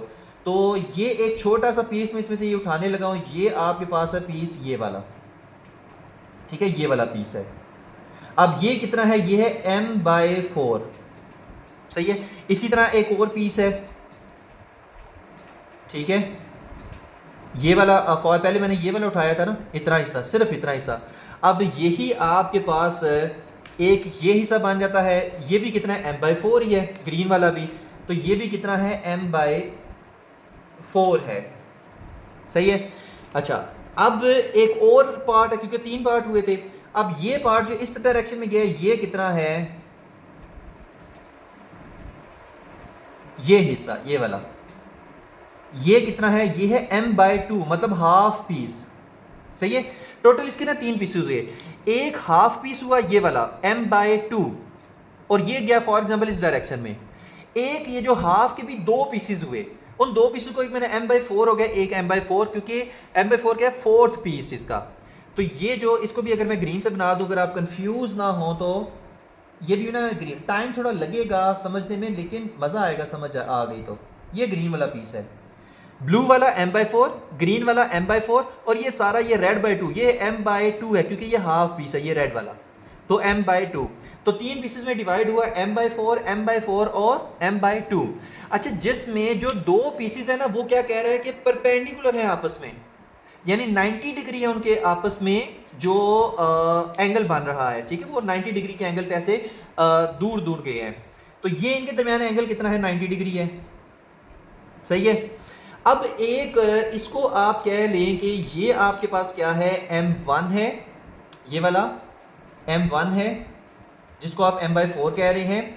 ये वाला क्या है, m2 है, जिसको आप m/4 कह रहे हैं। ये वाला क्या है, m3 है, जिसको आप m/2 कह रहे हैं। अब m1 की जो वेलोसिटी है ना, वो है v1, और वो कितनी है, 3 मीटर पर सेकेंड। आप इसको लिखेंगे 3 मीटर पर सेकेंड। m2 की जो वेलोसिटी है वो कितनी है, 4 मीटर पर सेकेंड। कैमरे में नज़र आ रहा है या नहीं आ रहा, आ रहा आ रहा आ रहा आ रहा। ये v2 कितना है, ये है 4 मीटर पर सेकेंड। और यहाँ पर v3 की वेलोसिटी, यानी जो तीसरा पीस है, इसकी वेलोसिटी आपने क्या करनी है, फाइंड करनी है, ठीक है। होप्स हो कि न्यूमेरिकल की आपको सेंस समझ आ रही होगी। एक ये बॉम्ब था, ये फटा है कितने, 3 हिस्सों में। एक m/4 पीस जो है वो इधर गया, एक m/4 पीस जो है वो इधर गया। आपस में दोनों के एंगल क्या है, 90 डिग्री, यानी परपेंडिकुलर आपस में एक्सप्लोड हुए हैं, ठीक है। और एक थर्ड पीस जो है फॉर एग्जांपल वो इस तरफ चला गया, उसके भी हमें डायरेक्शन नहीं पता, वो फॉर एग्जांपल इस डायरेक्शन में चला गया, और वो क्या था, वो m/2 था, हाफ पीस था, ठीक है, जिसकी वेलोसिटी हमें कोई नहीं पता। इस m/4 जो इधर गया उसकी वेलोसिटी हमें पता है 3 मीटर पर सेकंड है, इधर जो गया उसकी वेलोसिटी पता है 4 मीटर पर सेकंड है, बट जो इधर गया v3 उसकी वेलोसिटी कोई नहीं पता, और उसकी वेलोसिटी आपने क्या करनी है, फाइंड करनी है, ठीक हो गया। अच्छा, अब यहाँ पर मैं छोटी सी हेडिंग दे देता हूँ, कैलकुलेशन, ठीक है। कैलकुलेशन में इसमें लगेगा law of conservation of momentum, कि फटने से पहले, एक्सप्लोड होने से पहले जो इस बॉम्ब का मोमेंटम था, वो एक्सप्लोड होने के बाद जो मोमेंटम है, वो दोनों क्या है, इक्वल हैं, ठीक है। अच्छा, इक्वल कैसे हैं वो देख लेते हैं। मान लीजिए एक्सप्लोड होने से पहले इसका मैस कितना है, m है, और इसकी वेलोसिटी कितनी है, v है, जो कि 0 है, बट अभी हम 0 पुट नहीं कर रहे, अभी हम एक इक्वेशन बना रहे हैं। तो ये मोमेंटम है इसका फटने से पहले। तो जो इनिशियल मोमेंटम है ना, यहाँ पर इसका देख लें, इनिशियल मैस कितना है, m है, mass of first part m1 कितना है, m/4 है, mass of second part m2 कितना है, m/4 है, mass of third part m3 कितना है, m/2 है। अब इनिशियल वेलोसिटी कितनी है, 0 है। फाइनल वेलोसिटी ऑफ m1 कितनी है, 3 मीटर पर second. Final velocity of m2 कितनी है, 4 मीटर पर सेकेंड। और फाइंड क्या करना है, फाइनल वेलोसिटी ऑफ m3 जो कि v3 है, वो हमने क्या करनी है, फाइंड करनी है, ठीक है। कैलकुलेशन में सबसे पहले जो इक्वेशन आप यूज करेंगे ना, वो law of conservation of momentum लगेगी। यहाँ पे मैं लिख रहा हूँ L, law of conservation of momentum, यानी LOM, सही है। इक्वेशन क्या बनेगी, बाद में मैं सारे को रेज करूंगा इक्वेशन को लिख के। इक्वेशन आपके पास बनेगी mv इज इक्वल टू, ये आपके पास है इनिशियल मोमेंटम, फटने से पहले, बॉम्ब के फटने से पहले। बॉम्ब का मैस कितना है, m है, वेलोसिटी कितनी है, v है। मोमेंटम का फार्मूला होता है mv, तो ये आपके पास है initial momentum. Final momentum 3 pieces में डिवाइड हुआ, जो m1 पीस है इसका मोमेंटम कितना है, m1 v1, जो ये वाला पीस है जो इस डायरेक्शन में गया है इसका मोमेंटम कितना है m2 v2, जो इस डायरेक्शन में गया है वो कितना है m3 v3। तो ये law of conservation of momentum लगा दिया। पहले फटने से पहले गया mv, फटने के बाद 3 पीसेस में डिवाइड हुए, एक पीस का मोमेंटम है m1 v1, एक पीस का मोमेंटम है m2 v2, एक पीस का मोमेंटम है m3 v3। अब m1 दिया हुआ है, v1 दिया हुआ है, m2 दिया हुआ है, v2 दिया हुआ है, m3 दिया हुआ है, बट v3 नहीं दिया हुआ। तो v3 हमने क्या करना है, फाइंड करना है। डन हो गया, डन, ओके। अच्छा, अब मैं ये ऊपर से ना इसको रेज करने वाला हूं और बाकी मैं ना आपको यहां पर समझाता हूं कि इसमें एक्चुअल में हुआ क्या है, ठीक है। फिर इसको साफ सा यहां पर ना लिखते हैं। तो यहां पर ये गया है यहां से, ये चलिए क्वेश्चन 4 भी मैंने मिटा दी। होप से कि इन सारी चीज़ों की ना आपको समझ आ रही होगी कि एक्चुअल में यहाँ पर हुआ क्या है। ओके, हो गया, तो इतना बहुत है, सही है। अच्छा, अब हम क्या करेंगे, हमारे पास जो इक्वेशन है, यहाँ पर मैं इक्वेशन लिखने वाला हूँ, क्या है, बाद में मैं नीचे से मिटाता जाऊँगा। mv इज इक्वल टू क्या था, m1 v1 plus m2 v2 plus m3 v3। अब यहाँ पर मैं ब्रैकेट लगा रहा हूँ। अब देखते हैं ब्रैकेट में क्यों लगा रहा हूँ। ब्रैकेट में इसलिए लगा रहा हूँ क्योंकि जो m1 v1 और m2 v2 हैं, ये आपस में क्या गया, परपेंडिकुलर गया है। मान लें जो m1 है वो इस तरफ गया है और m2 जो है वो इस तरफ गया है, सही है। ये एक मैस m2 है, ये एक मैस m1 है, ये इस तरफ गया m2, ये जैसे ना ये m1 है, ये m2 है, ठीक है। अच्छा, अब ज़ाहिर है परपेंडिकुलर आपस में, ये क्वेश्चन की कंडीशन थी, क्वेश्चन में लिखा हुआ है, सही है। तो अब हम ये ना यहाँ पर एक मोमेंटम इसका ये है, इसके मोमेंटम को आप कह लें कि इसका मोमेंटम है p1, इसका मोमेंटम है p2, क्योंकि इसकी वेलोसिटी कितनी है, v1 है, इसकी वेलोसिटी कितनी है, v2 है। तो p1 is equal to m1 v1 और p2 is equal to m2 v2, सही है। एक मैच इधर आया, एक मैच इधर गया है, इसका मोमेंटम p1 है, इसका मोमेंटम p2 है, सही है। अच्छा, अब हम p1 और p2 नहीं लेंगे इसमें, ठीक है। हम क्या लेंगे, इन दोनों का रिजल्टेंट लेंगे, क्योंकि दोनों के दरमियान एंगल 90 डिग्री है, मतलब यहां पर हम इसका रिजल्टेंट लेंगे। ये इसका आ गया रिजल्टेंट, सही है। अब रिजल्टेंट क्या होता है, रिजल्टेंट यहां पे होगा p1 का स्क्वायर प्लस p2 का स्क्वायर और ऊपर आएगा स्क्वायर रूट। हम इसका ये वाला लेंगे, ठीक है, यानी कि ना m1 v1 का स्क्वायर प्लस m2 v2 का स्क्वायर और ऊपर स्क्वायर रूट हम यहाँ पर लिखेंगे, सही है। फिर से मैं इसको ना अगर यहाँ पर डायरेक्ट मैं सॉल्व करूँ, होप सो कि अगर आप ये समझ आ रही होगी, मैं बताता हूँ किस तरह से। ये क्या है, p1 है, ये क्या है, p2 है, ये क्या है, p3 है। मोमेंटम p1 p2 p3 तीनों पीसीस का, लेकिन जो p1 और p2 है ना, ये आपस में परपेंडिकुलर है, आपस में परपेंडिकुलर है। तो हम इनका रिजल्टेंट देखेंगे कि ये रिजल्टेंट इनका किस तरफ गया है भाई, ठीक है, क्योंकि मोमेंटम एक वेक्टर क्वांटिटी है। तो p1 का स्क्वायर प्लस p2 का स्क्वायर। अब p1 क्या है, m1 v1, तो यहां पर आप लिखोगे m1 v1 का स्क्वायर प्लस p2 का स्क्वायर है ना, m2 v2 का स्क्वायर और ऊपर इसके आ जाएगा स्क्वायर रूट, सही है। और यहां पर ये प्लस m3 v3 उसी तरह। होप सो कि ये समझ आ रही होगी। फिर से m1 v1 plus m2 v2, ये जो दोनों मोमेंटम है ना, ये परपेंडिकुलर आपस में, एक इधर है एक इधर है। तो हम इनका ये रिजल्टेंट लेंगे और रिजल्टेंट पाइथागोरस थ्योरम के अकॉर्डिंग क्या होता है, x का स्क्वायर प्लस y का स्क्वायर ऊपर स्क्वायर रूट, यानी p1 का स्क्वायर p2 का स्क्वायर ऊपर स्क्वायर रूट, ठीक है। तो p1 आपके पास क्या है, ये m1 v1 है, तो m1 v1 का स्क्वायर। p2 आपके पास क्या है, m2 v2 है, तो ये m2 v2 का स्क्वायर प्लस m3 v3 उसी तरह, क्योंकि हमें v3 पता ही नहीं है, हमें पता ही नहीं है ये जा किस तरफ रहा है, इसकी वेलोसिटी डायरेक्शन है किस तरफ, ये हमें पता ही नहीं है। तो इसलिए m3 v3 को मैंने उसी तरह रहने दिया, इसको मैंने छेड़ा ही नहीं है, सही है। और यहाँ पर ये mv उसी तरह, डन हो गया। अब ना मैं ये नीचे वाला रेस करने वाला हूँ, बल्कि थोड़ा सा और सॉल्व कर लें। यहाँ पर अच्छा, यहाँ पर इनिशियल वेलोसिटी, यहाँ पर इनिशियल वेलोसिटी क्या है, 0 है, यानी फटने से पहले ये क्या है, रेस्ट पे है।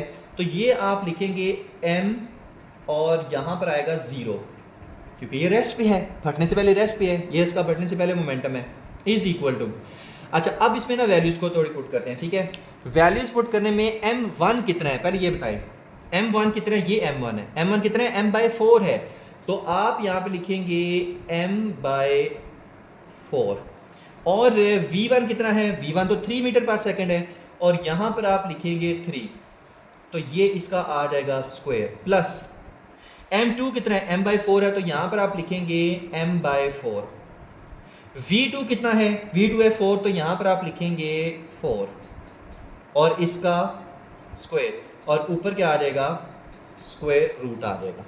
कुछ भी नहीं किया, m1 की वैल्यू पुट की है m/4, m2 की वैल्यू पुट की है m/4, v1 कितना है 3 है, v2 कितना है 4 है, ये गिवन डाटा में हम पहले ही देख के आ चुके हैं, प्लस m3 v3 उसी तरह, इसको छेड़ने की जरूरत ही नहीं है, सही है, फिलहाल इसको छेड़ने की जरूरत नहीं है, सही है।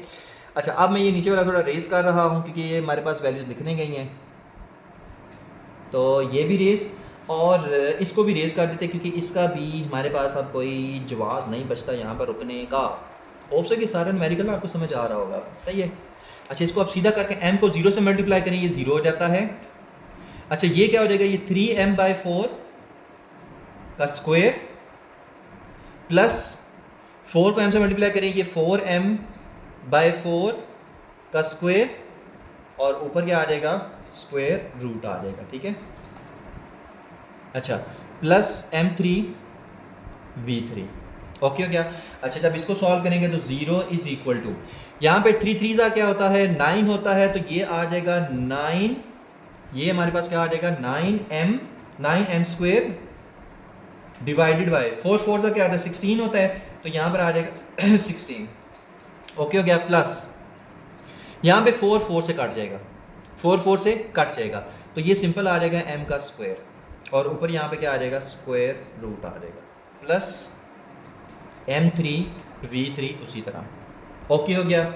अच्छा, अब यहाँ पर हम क्या करेंगे वो चीज़ देख लेते हैं। यहाँ पर ना हम इसको एक काम करते हैं, एलसीएम ले लेते हैं, ठीक है, m²/1 हम इसको ऐसे लिख सकते हैं ना, ठीक हो गया। तो नीचे इसका एलसीएम अगर लें तो ये क्या आ जाएगा, 16 आ जाएगा, ठीक है। यहाँ पर क्या आ जाएगा 9m² प्लस 16 को m, और ये हमारे पास क्या आ जाएगा 16 1 16, और साथ में 16m का स्क्वायर, और ऊपर square root plus m3 v3। कुछ भी नहीं किया भाई, इसका एलसीएम सिंपल ले लिया है, सही है। एलसीएम कैसे, नीचे क्या आ जाएगा 16 आ जाएगा, और ऊपर क्या आ जाएगा 9m² प्लस 16m², तो ये आपके पास आएगा 9m² प्लस 16m² क्या आता है, ये आ जाएगा 25m² डिवाइडेड बाय 16, और plus m3 small m3 v3 उसी तरह, इसको नहीं अभी छेड़ना, सही है।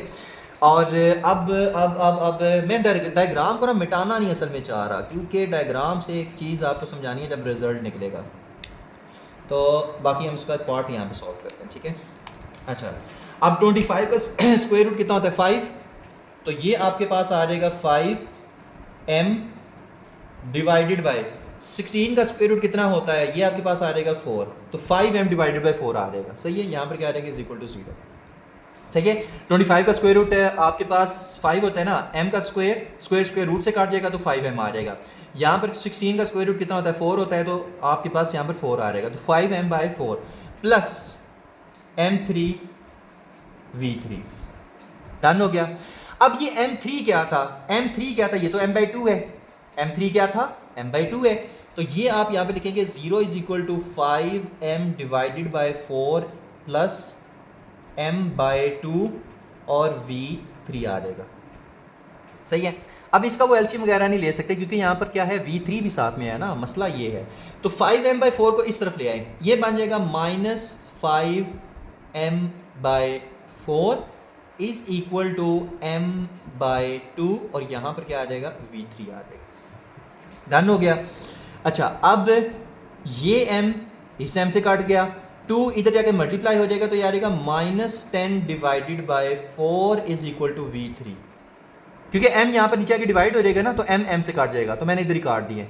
ये जो 2 है ये इधर आके मल्टीप्लाई हो सकता है, ये 2 इधर आके मल्टीप्लाई हो जाएगा, तो ये 10 बन जाएगा, तो -10 डिवाइडेड बाय 4, तो v3 आपके पास कितना आ जाएगा, ये आ जाएगा -2.5, इसको थोड़ा सा खुला करके लिखें, ये आपके पास आ जाएगा -2.5 मीटर पर सेकंड। क्या आ जाएगा? ये V3 आ जाएगा, is equal to -2.5 metre per second. ये आपका ना आंसर आया है। अब नेगेटिव साइन क्या शो कर रहा है? नेगेटिव साइन, मैंने इसलिए ये डायग्राम मिटाई नहीं है। नेगेटिव साइन ये शो कर रहा है कि अगर इनका रिजल्टेंट जो है M1 और M2 का इस तरफ है, अगर इनका रिजल्टेंट इस तरफ है, तो नेगेटिव साइन ये शो कर रहा है कि ये जो M3 होगा ये इस रिजल्टेंट के अपोजिट होगा। इस वजह से ग्रीन एरो मैंने शुरू में इस तरफ बनाया था, आपको भी बताया है ठीक है। तो क्योंकि यहाँ पे रिजल्टेंट M1 और M2 का किधर है? इस तरफ है, और M3 फिर इस तरफ जाएगा, इस तरफ, इस रिजल्टेंट के अपोजिट जाएगा। इस वजह से साथ में नेगेटिव आया है, जिसकी M3 की वेलोसिटी कितनी है? फिर V3 है। V3 कितना? -2.5 मीटर पर सेकंड आएगा। सही है। तो ये सारा आपने ना सेम टू सेम इसी तरह से सॉल्व करना है जिस तरह से मैंने आपको बताया है।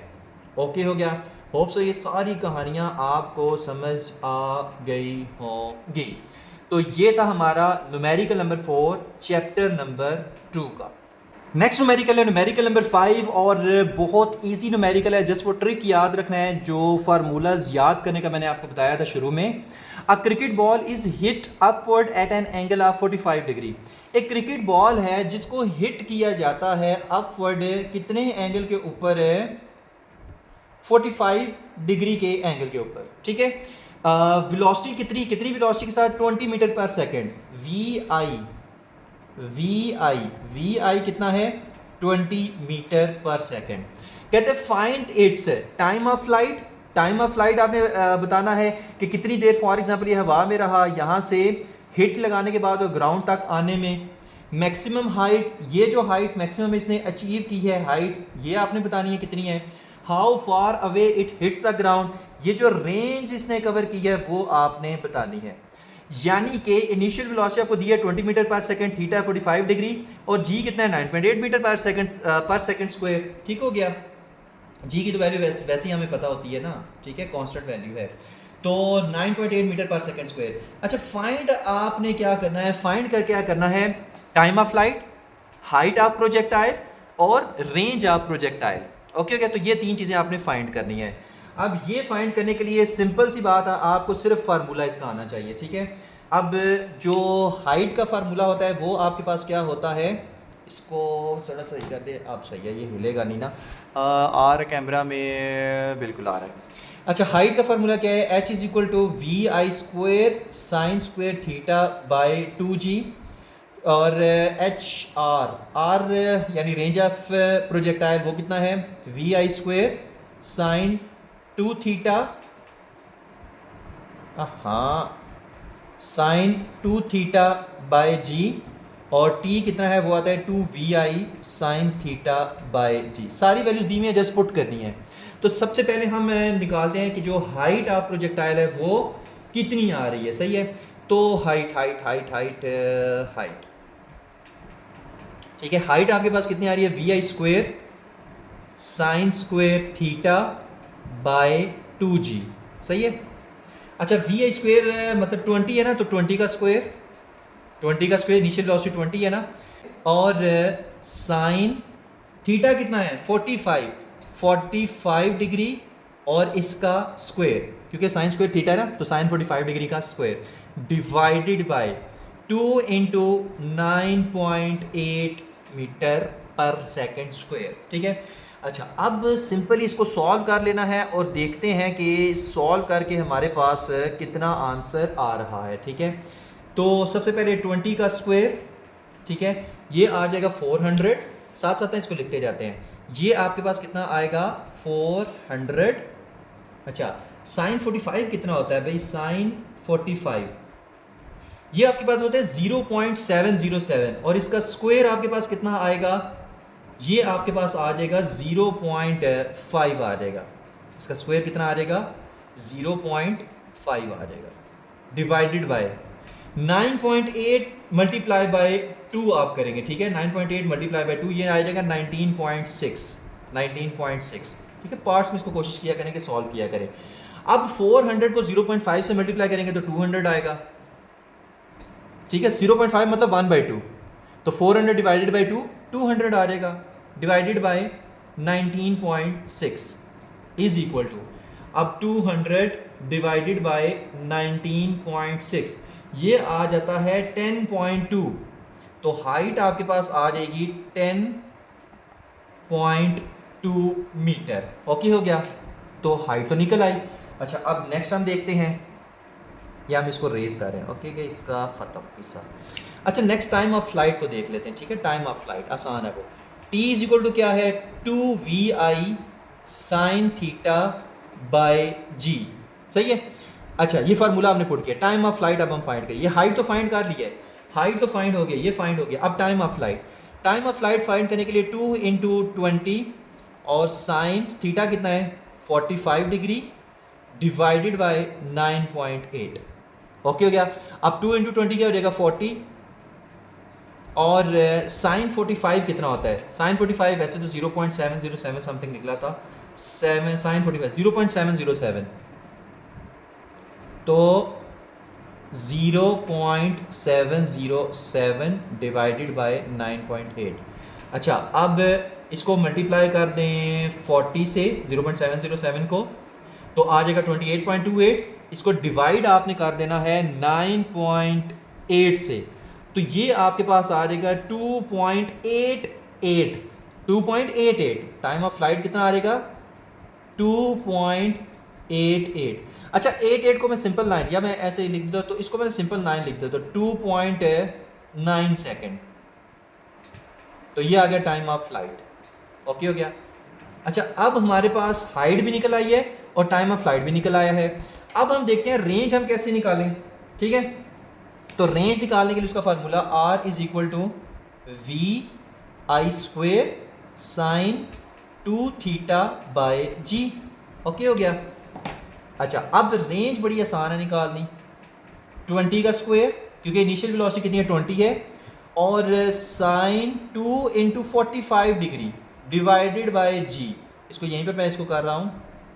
अच्छा अब इज इक्वल टू 20 का स्क्वायर क्या आ जाएगा 400, और साइन 2 इंटू 45 क्या होता है साइन 90, तो यहाँ पर आ जाएगा साइन 90 डिवाइडेड बाय जी कितना है 9.8। सही है। अब r इज इक्वल टू 400 और साइन 90 कितना होता है 1, साइन 90 कितना होता है 1 होता है। सही है। वैसे तो आपको ये ज़ुबानी भी याद होना चाहिए, लेकिन आपकी तसल्ली के लिए साइन 90 कितना होता है 1 होता है, कैलकुलेटर में भी आप देख सकते हैं। तो 1 है तो 400 इंटू 1 400 ही होता है डिवाइडेड बाय 9.8। अब 400 को डिवाइडेड बाय 9.8 करते हैं, 400 डिवाइडेड बाय 9.8 ये आ जाएगा 40.8। तो रेंज आपके पास कितनी आ जाएगी 40.8 मीटर। ये तो बहुत आसान था। ठीक है, तो टाइम ऑफ फ्लाइट भी फाइंड हो गया, हाइट भी फाइंड होगी और रेंज भी फाइंड हो चुकी है। सही है। तो इतना ही ये न्यूमेरिकल था। तो ये था न्यूमेरिकल नंबर 5 चैप्टर नंबर 2 का। नेक्स्ट न्यूमेरिकल है न्यूमेरिकल नंबर 6 चैप्टर नंबर 2 का। A 20 gram ball hits the wall of a squash court with a constant force of 50 Newton. If the time of impact of force is 0.5 second, find the impulse. अच्छा ये बड़ा easy सा numerical है। कहता है एक 20 ग्राम ball है, वो स्क्वैश कोर्ट की वॉल को हिट करती है कितनी फोर्स के साथ 50 न्यूटन के साथ, और जो time of impact of force है वो कितना है 0.5 सेकेंड है। इम्पल्स बताओ क्या होती है। अच्छा देखो फोर्स कितनी दी हुई है 50 न्यूटन, टाइम ऑफ इम्पैक्ट जो है वो कितना दिया हुआ 0.5 सेकेंड है। इम्पल्स आपने फाइंड करनी है तो सिंपल ही भाई इम्पल्स का फार्मूला क्या होता है I is equal to F cross T, F into T. Simple दोनों को मल्टीप्लाई कर दें।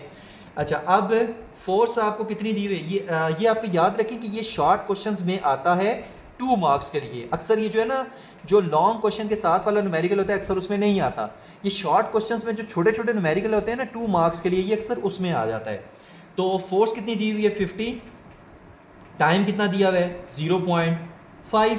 ठीक है, अब 0.5 को 50 से मल्टीप्लाई करें तो भाई 50 का हाफ कर लें तो वो आपके पास कितना होएगा 25, तो आ जाएगा 25 न्यूटन सेकेंड, क्योंकि इम्पल्स की यूनिट क्या होती है न्यूटन सेकेंड होती है। ओके हो गया। तो ये आपका था न्यूमेरिकल नंबर 6 चैप्टर नंबर 2 का। नेक्स्ट न्यूमेरिकल है numerical number 7। A ball is kicked bye a footballer. ठीक हो गया, एक बॉल को किक किया किसने फुटबॉलर ने। The the average force on the ball is 240 Newton, ball पे कितनी फोर्स लगी 240 Newton, and the impact last for a time interval of 0.25 second, और जो टाइम ऑफ इम्पैक्ट है वो कितना दिया हुआ है 0.25 सेकेंड है।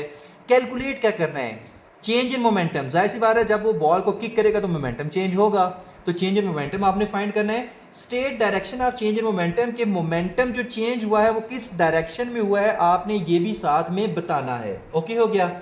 अच्छा, गिवन डाटा क्या है, फोर्स दी हुई है 240 न्यूटन, टाइम दिया हुआ है 0.25 सेकेंड, फाइंड क्या करना है चेंज इन मोमेंटम और direction of change in momentum, ये दो चीज़ें आपने फाइंड करनी है। कैलकुलेशन देखिए इसको फाइंड कैसे करते हैं।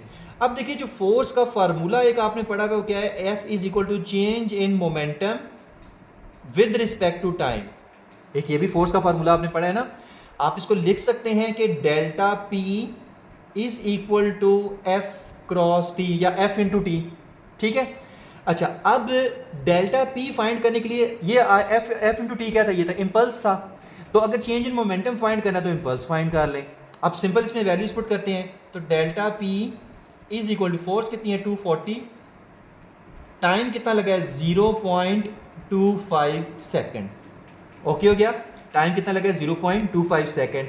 अब 240 मल्टीप्लाई बाय 0.25, ये कितना आ गया 60, तो आपके पास जो आंसर आया है वो कितना आया है 60 newton second. Delta P is equal to 60 newton second. Okay हो गया, न्यूटन सेकेंड। तो ये आपके पास ना आंसर आ गया, ठीक है, जिसको आप इम्पल्स भी कह रहे हो। आप इसको ऐसे लिख सकते हो कि impulse is equal to 60 newton second. ठीक हो गया, क्योंकि चेंज इन मोमेंटम और इम्पल्स ये आपस में क्या होते हैं, ये इक्वल होते हैं, ठीक है। यानी आप ऐसे भी लिख सकते हो ना कि delta P is equal to I, आप ऐसे भी लिख सकते हो। ठीक हो गया, क्योंकि delta P is equal to F cross T है। तो ये हमारे पास चेंज इन मोमेंटम तो आ गया, जिसको हम इम्पल्स भी कह रहे हैं, तो 60 न्यूटन सेकेंड आ गया। अब एक चीज़ तो फाइंड हो गई है, नेक्स्ट आता है direction of change in momentum. अगर एक फुटबॉल है, उसको अगर आप फॉरवर्ड किक लगा रहे हो, फोर्स इस तरफ अप्लाई कर रहे हो, ठीक है, फोर्स आप इस तरफ अप्लाई कर रहे हो, तो चेंज इन मोमेंटम की डायरेक्शन भी सेम टू सेम है, यही होगी। अगर फुटबॉल को आप फोर्स इस डायरेक्शन में लगा रहे हो तो चेंज इन मोमेंटम भी इसी डायरेक्शन में होगा। तो साथ में ना आपने कुछ लाइंस यहाँ पे लिख देनी है कि since the direction of change in momentum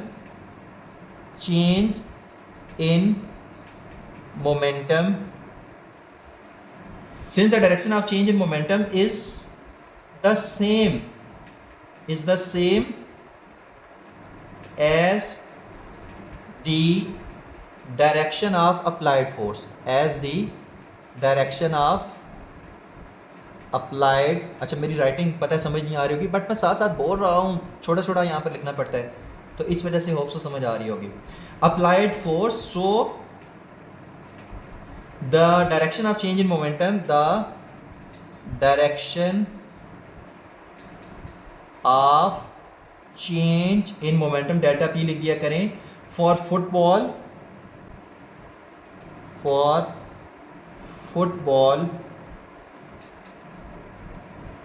will be in forward direction।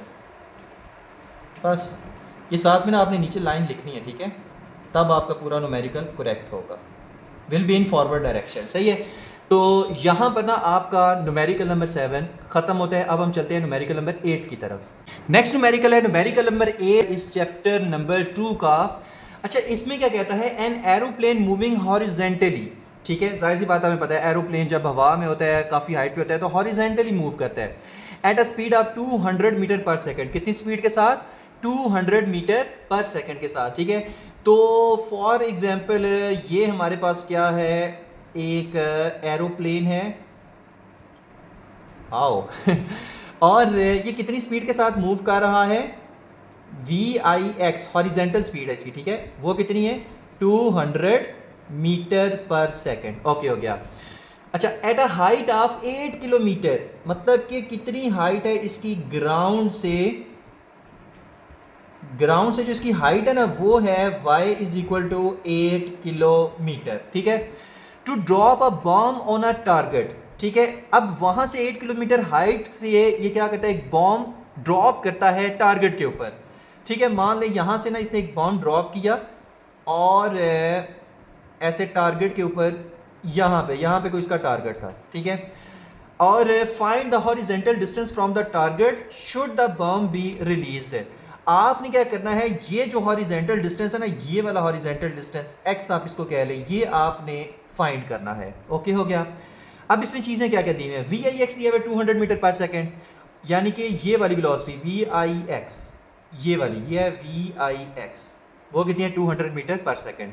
अच्छा, इनिशियल वेलोसिटी, जब उसने बम ड्रॉप किया तो जाहिर सी बात है बम ऐसे हॉरिजेंटली पहले जाएगा, तो सिर्फ इनिशियल वेलोसिटी एक्स एक्सिस में होगी, वाई एक्सिस में कोई नहीं होगी। ठीक है, मतलब ऐसे जाके ना तो फिर ऐसे नीचे की तरफ वाई में मूव करेगा ना, तो शुरू में क्या करेगा, ऐसे बॉम्ब हॉरिजेंटली जाएगा, बाद में ऐसे नीचे की तरफ आएगा। तो जब शुरू में हॉरिजेंटली जा रहा है तो वी आई एक्स तो होगा, बट वी आई वाई क्या होगा, जीरो होगा सिर्फ इनिशियली। यहाँ पर वी आई वाई क्या होगा, जीरो होगा। वाई कितना दिया हुआ है 8 किलोमीटर, जिसको हम 8000 मीटर लिख सकते हैं, क्योंकि 1 किलोमीटर में 1000, 1 किलोमीटर में 1000 मीटर होते हैं। जी कितना है 9.8 metre per second square, plus में आएगा क्योंकि बॉम्ब नीचे की तरफ आ रहे हैं। एक्स आपने फाइंड करना है, यानी ये हॉरिजेंटल डिस्टेंस वो कितना कवर कर रहा है, ये आपने फाइंड करना है। अब उसके लिए फार्मूला आपके पास होता है x is equal to V I X, मतलब इनिशियल वेलोसिटी इनटू टी, ये फार्मूला होता है। सही है, हॉरिजेंटल डिस्टेंस फाइंड करेंगे, s is equal to V T था जैसे। अब वी आई एक्स तो है 200, t नहीं है, तो इसको इक्वेशन नंबर 1 का नाम दे, t फाइंड करने क्या है, उसके लिए हम यूज करेंगे सेकेंड इक्वेशन ऑफ मोशन। तो y इज इक्वल टू क्या आएगा, V I Y T plus half G T square, A T square होता है ना, but expression due to gravity है तो G T square. Values put करते हैं, वी आई वाई क्या है, जीरो है, तो यहां पर y की जगह आएगा 8000, वी आई वाई की जगह क्या आएगा, zero into T plus half, G की जगह क्या आएगा 9.8, और यहाँ पर टी स्क्वेयर उसी तरह, क्योंकि हमने टी स्क्वेयर क्या करना है, फाइंड करना है। ठीक है, अगर यहाँ पर मैं इसको डिफ्रेंशिएट कर दूँ ऐसे, ठीक है, तो ये आ जाएगा 8000। अब डायरेक्ट इस पर लगा सकते हैं y is equal to half G T square, आप वो भी लगा सकते हैं, यानी वी आई वाई ना लिखे, y is equal to half G T square, आप ये भी डायरेक्ट लगा सकते हैं, कोई इशू नहीं है, क्योंकि वी आई वाई तो जीरो हो जाता है। तो is equal to zero into T zero हो जाएगा, 9.8 डिवाइडेड बाई 2 क्या होता है 4.9, तो ये आ जाएगा 4.9 टी का स्क्वायर। ठीक है, अच्छा अब 8000 divided by 4.9 is equal to T का स्क्वायर। ठीक है, अच्छा अब ये देख लेते हैं कि हमारे पास क्या आता है, 8000 डिवाइडेड बाय 4.9, ये आ जाता है 16.32, कितना आता है 16.32, 16.32, तो 16.32 is equal to T square. अब t इज इक्वल टू 16.32 नहीं, 1632.6 आता है, यहाँ पे ना 1632 है, 1632.6 ऐसे समथिंग आता है ना, तो 1632, तो 1632 और ऊपर आ जाएगा स्क्वायर रूट। ठीक है, अब 1632 का स्क्वायर रूट हम कर लेते हैं, तो स्क्वायर रूट ऑफ 1632, तो ये आ जाएगा 40.3 आ जाएगा। ठीक है, ये हमारे पास कितना आ जाएगा टाइम 40.3, मतलब 40.3 समथिंग आता है ना, तो आप इसको सिंपल लिख दें 40.4 लिख दें इसको। ओके हो गया, 40.4 सेकेंड, तो ये आपके पास आ गया। अब मैं इसको यहाँ से रेस कर देता हूँ, क्योंकि अब हमने सिर्फ इसको पुट करना है, तो इसको आप नाम दे लें इक्वेशन नंबर 2 का। तो यहाँ पर आप लिखेंगे कि पुट इक्वेशन 2 इन 1, तो इक्वेशन 2 को 1 में जब पुट करेंगे तो देखते हैं क्या आंसर आएगा। तो x is equal to V I X कितना है, वो तो 200 है, तो यहाँ पर आप लिखेंगे 200, और t हमारे पास कितना है 40.4, तो 200 मल्टीप्लाई बाय 40.4 हमारे पास क्या आएगा वो चीज़ देखते हैं। तो 200 मल्टीप्लाई बाय 40.4, तो ये आ जाएगा 8080 आ जाएगा। ठीक है, x इज इक्वल टू 8080, और ये मीटर में आएगा। सही है, ये किस में आएगा, मीटर में आएगा। यहां तक आंसर ठीक है, इश्यू नहीं है। लेकिन अगर आप इसको किलोमीटर में लिखना चाहें ना तो ये कितना आएगा, x इज इक्वल टू आएगा 8.08 किलोमीटर। क्यों, इसको इधर ट्रेवल करा देना 1 2 3, तो ये आपके पास कितना आएगा, इसको अगर हम प्रॉपर अगर ऐसे लिखें 8.08 इंटू 10⁻³ मीटर, सही है, जिसको आप लिख सकते हैं 8.08 किलोमीटर। मीटर में भी आंसर लिखें गलत नहीं है, बट किलोमीटर में भी लिखते हैं तब भी ओके है, सही है। अगर यहाँ तक की सिर्फ आप करें तब भी आपका कोई ये गलत नहीं करेगा। तो ये था आपका आंसर न्यूमेरिकल नंबर 8 का। नेक्स्ट न्यूमेरिकल है न्यूमेरिकल नंबर 9। ये भी बहुत इजी न्यूमेरिकल है। Why does range of projectile remain the same when angle of projection is changed from theta to theta dash is equal to 90 minus theta. Also show that for complementary angles of projection the ratio R over R dash is equal to 1। अच्छा, कहा क्या गया है, कहता है कि ऐसा क्यों है कि अगर हमारे पास थीटा एंगल हो या आपके पास theta dash is equal to 90 minus theta हो, इन दोनों पे जो रेंज है वो सेम आती है। भाई ऐसा क्यों है, आपने प्रूव करना है। अच्छा, ऐसा इसलिए है कि जैसे फॉर एग्जांपल थीटा मेरे पास है 45 डिग्री, थीटा मेरे पास कितना है 45 डिग्री। अभी न्यूमेरिकल शुरू नहीं हुआ, अभी जस्ट एक सेंस सी दे रहे हैं न्यूमेरिकल को सॉल्व करने की। फॉर एग्जांपल मेरे पास है थीटा कितना 45 डिग्री, अब थीटा डैश के 90 माइनस थीटा, अब 90 माइनस थीटा कितना 45 है, तो मुझे बताएं थीटा डैश कितना आया, वो भी कितना आया 45 डिग्री। अब देखिए थीटा कितना है 45 डिग्री है, जब थीटा डैश 90 माइनस थीटा किया यानी 90 माइनस 45 डिग्री किया, क्योंकि थीटा की वैल्यू इधर पुट करते हैं, तो वो भी कितना है 45 डिग्री। तो इस थीटा के ऊपर भी रेंज वही आएगी, इस थीटा डैश के ऊपर भी रेंज वही आएगी। तो यहाँ पर अगर थीटा के ऊपर रेंज है आर, थीटा डैश के ऊपर आर डैश है, तो R is equal to R dash आएगा, दोनों पे रेंज क्या आएगी, इक्वल आएगी। यही आपने क्या करना है, कुछ मैथमेटिकल वगैरह करके ये सारा कुछ आपने प्रूव करना है। अब प्रूव कैसे करेंगे वो चीज़ हम देखते हैं, सही है। अब देखते हैं किस तरह, और जाहिर सी बात है जब आर ओवर आर डैश करेंगे तो आंसर 1 नहीं आएगा। देखते हैं हमारे लिए किस तरह से हम इसको प्रूव करेंगे। सबसे पहले रेंज का जो फार्मूला होता है, सही है, थीटा 1 इक्वल थीटा है, थीटा 2 कितना है 90 माइनस थीटा है, R is equal to R dash, R over R dash equal to 1, ये आपने फाइंड करना है। अब कैलकुलेशन में सबसे पहले आपको रेंज का फार्मूला पता होना चाहिए। रेंज का फार्मूला क्या होता है, वो होता है V I square sine 2 theta by G. Okay, ये तो रेंज का फार्मूला हो गया। थीटा के ऊपर यहाँ पर क्या नजर आ रहा है, थीटा है। अब हम आर डैश फाइंड करते हैं। आर डैश क्या है, V I square sine 2, theta की जगह में क्या लिखूंगा 90 माइनस थीटा, क्योंकि यहाँ पर थीटा डैश आएगा ना, आर डैश है तो यहाँ पर थीटा डैश आएगा, और थीटा डैश कितना है 90 माइनस थीटा डिवाइडेड बाय जी। आपने प्रूव करना है कि ये आर और ये आर डैश ये दोनों इक्वल है, ठीक है। अब देखते हैं ये प्रूव दोनों इक्वल कैसे हैं। फॉर एग्जांपल इसको इक्वेशन नंबर 1 का नाम दें, इसको इक्वेशन नंबर 2 का नाम दें, ठीक है। तो इक्वेशन नंबर 2 में आपने ये जो, या इसको इक्वेशन नंबर 2 का नाम ना दें, इसको हम थोड़ा सा ना फर्दर सॉल्व कर लेते हैं, थोड़ा सा फर्दर सॉल्व करते हैं। तो R dash is equal to V I square sine 2 को 90 से मल्टीप्लाई करें क्या आएगा 180 डिग्री, 2 को थीटा से मल्टीप्लाई करें -2 थीटा, सही। इसको इक्वेशन नंबर 2 का नाम दें, इसको क्या नाम दें, इक्वेशन नंबर 2 का। तो ये अब आपने प्रूव करना है कि ये जो आर और ये जो आर डैश है ये दोनों क्या है, इक्वल हैं, सही है। अब इन दोनों में, और डिवाइडेड बाय जी भी आएगा, यहाँ पर डिवाइडेड बाय जी भी आएगा। अब दोनों में देखो डिफरेंस क्या आ रहा है, डिफरेंस क्या आ रहा है वो चीज़ देखते हैं, ठीक है। दोनों में डिफरेंस ये आ रहा है, यहाँ पर आ रहा है वी आई स्क्वायर, यहाँ भी आ रहा है वी आई स्क्वायर, यहाँ पर आ रहा है जी, यहाँ भी आ रहा है जी, यहाँ पर आ रहा है साइन 2 थीटा, यहाँ पर आ रहा है साइन 180 डिग्री -2 थीटा, ये दोनों में डिफरेंस आ रहा है। ये देखते हैं कि क्या जो साइन 180 डिग्री है -2 थीटा है, क्या ये साइन 2 थीटा के इक्वल है या नहीं है। अगर तो इक्वल है तो फिर r is equal to R dash है, मतलब अगर साइन 180 डिग्री -2 थीटा ये साइन 2 थीटा के इक्वल है, तो फिर r is equal to R dash हमारा प्रूव हो जाएगा। तो देखते हैं कैसे। तो इसको लेके ना आपने साइन फाइंड करना, ठीक है। आपने एक फार्मूला पढ़ा हुआ है कि साइन ये हमारे पास क्या था, अल्फा माइनस बीटा, एक ना इस तरह का ना फार्मूला था, कौन सा, साइन अल्फा माइनस बीटा, ये था आपके पास है sine alpha cos beta, sine alpha cos beta minus cos alpha sign beta. अगर नहीं तो ये फार्मूला याद कर लें, सही है। तो इस फार्मूले के अकॉर्डिंग हम देखेंगे कि या क्या ये वाली टर्म साइन 2 थीटा के इक्वल आ रही है या नहीं आ रही, ठीक है। तो जहां जहां अल्फा है वहां 180 पुट कर दें, और जहां जहां बीटा है वहां पर 2 थीटा पुट कर दें, तो देखते हैं क्या आंसर आता है।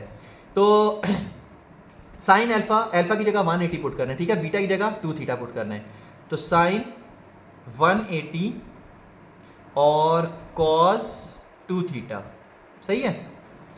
ये आ जाएगा आपके पास माइनस कॉस 180 और साइन 2 थीटा। कुछ भी नहीं किया, अल्फा की जगह 180 पुट कर दिया, बीटा की जगह 2 थीटा पुट कर दिया, ओके हो गया। अब साइन 180 क्या होता है, तो ये तो जीरो होता है, साइन 180 क्या होता है, जीरो, सही है, पता होना चाहिए, आप कैलकुलेटर पे भी कर सकते हैं। साइन 180 क्या होता है, जीरो, और यहाँ पे क्या आ जाएगा, cos 2 theta minus cos 180 degree. Cos 180 degree आपके पास कितना होता है, ये आपके पास होता है -1, ये कितना होता है, -1, और साथ में आ जाएगा साइन 2 थीटा। डन हो गया। अब ये जीरो कॉस 2 थीटा के साथ मल्टीप्लाई होकर क्या हो जाएगा, जीरो, माइनस माइनस क्या हो जाएगा, प्लस, और साइन 2 थीटा को 1 से मल्टीप्लाई करें तो साइन 2 थीटा, यानी कि ये आ जाएगा is equal to sine 2 theta, यानी कि साइन 180 डिग्री माइनस 2 थीटा ये किसके इक्वल होता है, ये साइन 2 थीटा के इक्वल होता है। हो गया ना मजे का सवाल, यानी साइन 180 डिग्री माइनस 2 थीटा किसके इक्वल होता है, साइन 2 थीटा के इक्वल ही होता है, सही है। तो आप इसको इसमें अगर पुट करें तो ये आ जाएगा R dash is equal to V I square sine 2 theta और डिवाइडेड बाय जी, तो यही नहीं आ गया ना। यानी कि साइन 180 डिग्री माइनस 2 थीटा की जगह, साइन 180 डिग्री माइनस 2 थीटा की जगह मैंने क्या पुट किया, साइन 2 थीटा। तो इसकी जगह जब साइन 2 थीटा पुट करेंगे तो वही बन जाएगा V I square sine 2 theta by G. यानी कि इसका मतलब ये हुआ, इसको मैं यहां पर लिख देता हूं, मैं ना रिवर्स गेयर लगा रहा हूं। इसका मतलब ये हुआ कि R is equal to R dash है, R is equal to R dash है, तो एक तो प्रूव हो गया। यानी कि थीटा की जगह 90 माइनस थीटा पुट किया तो भी आपके पास साइन 2 थीटा ही आता है, तो R is equal to R dash prove हो गया। अब नेक्स्ट आपने क्या प्रूव करना था कि R over R dash is equal to 1 आता है, सही है। तो वो तो वाकई में 1 आता है, क्योंकि R is equal to R dash है, R is equal to R dash है, मतलब 1 को इससे, इसको इक्वेशन नंबर 3 का नाम दे रहे, 1 और 3 को डिवाइड करें तो V I square sine 2 theta by G है, यहाँ भी V I square sine 2 theta by G है। तब जब दोनों को आपस में डिवाइड करेंगे तो ये इज इक्वल टू 1 ही आएगा, तो ये भी प्रूव हो गया। तो R को R डैश से जब डिवाइड करेंगे तो 1 नहीं आएगा, तो हैंस प्रूव के उसने एक क्वेश्चन कहा था, show that for complementary angles of projection the ratio R over R dash is equal to 1, तो ये तो वही है, R over R dash is equal to 1 आ रहा है, तो हैंस प्रूव्ड, ठीक हो गया। तो ये था हमारा न्यूमेरिकल नंबर 9। नेक्स्ट न्यूमेरिकल है न्यूमेरिकल नंबर 10, और ये भी काफ़ी इजी न्यूमेरिकल है, जस्ट सिचुएशन समझने की देर होती है। A trolley of mass 1 kg, ठीक है। अच्छा, अगर फॉर एग्जांपल ये हमारे पास क्या है, एक ट्रॉली है, ओके हो गया। ये हमारे पास फॉर एग्जांपल क्या है, एक ट्रॉली है जिसका मैस कितना है, आप कह लें इसका मैस है m1, और जो कि कितना है 1 kg है, ओके हो गया। मूविंग विद वेलोसिटी 1 मीटर पर सेकेंड, अब कितनी वेलोसिटी के साथ ये मूव कर रही है, वो 1 मीटर पर सेकेंड है, ओके हो गया। v1 कितना है 1 मीटर पर सेकेंड, m1 कितना है 1 kg है।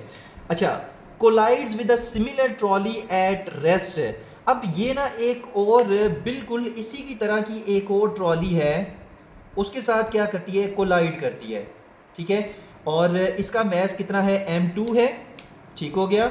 और अगर सिमिलर ट्रॉली है तो फिर m2 भी कितना है 1 kg है, m2 भी कितना है 1 kg है।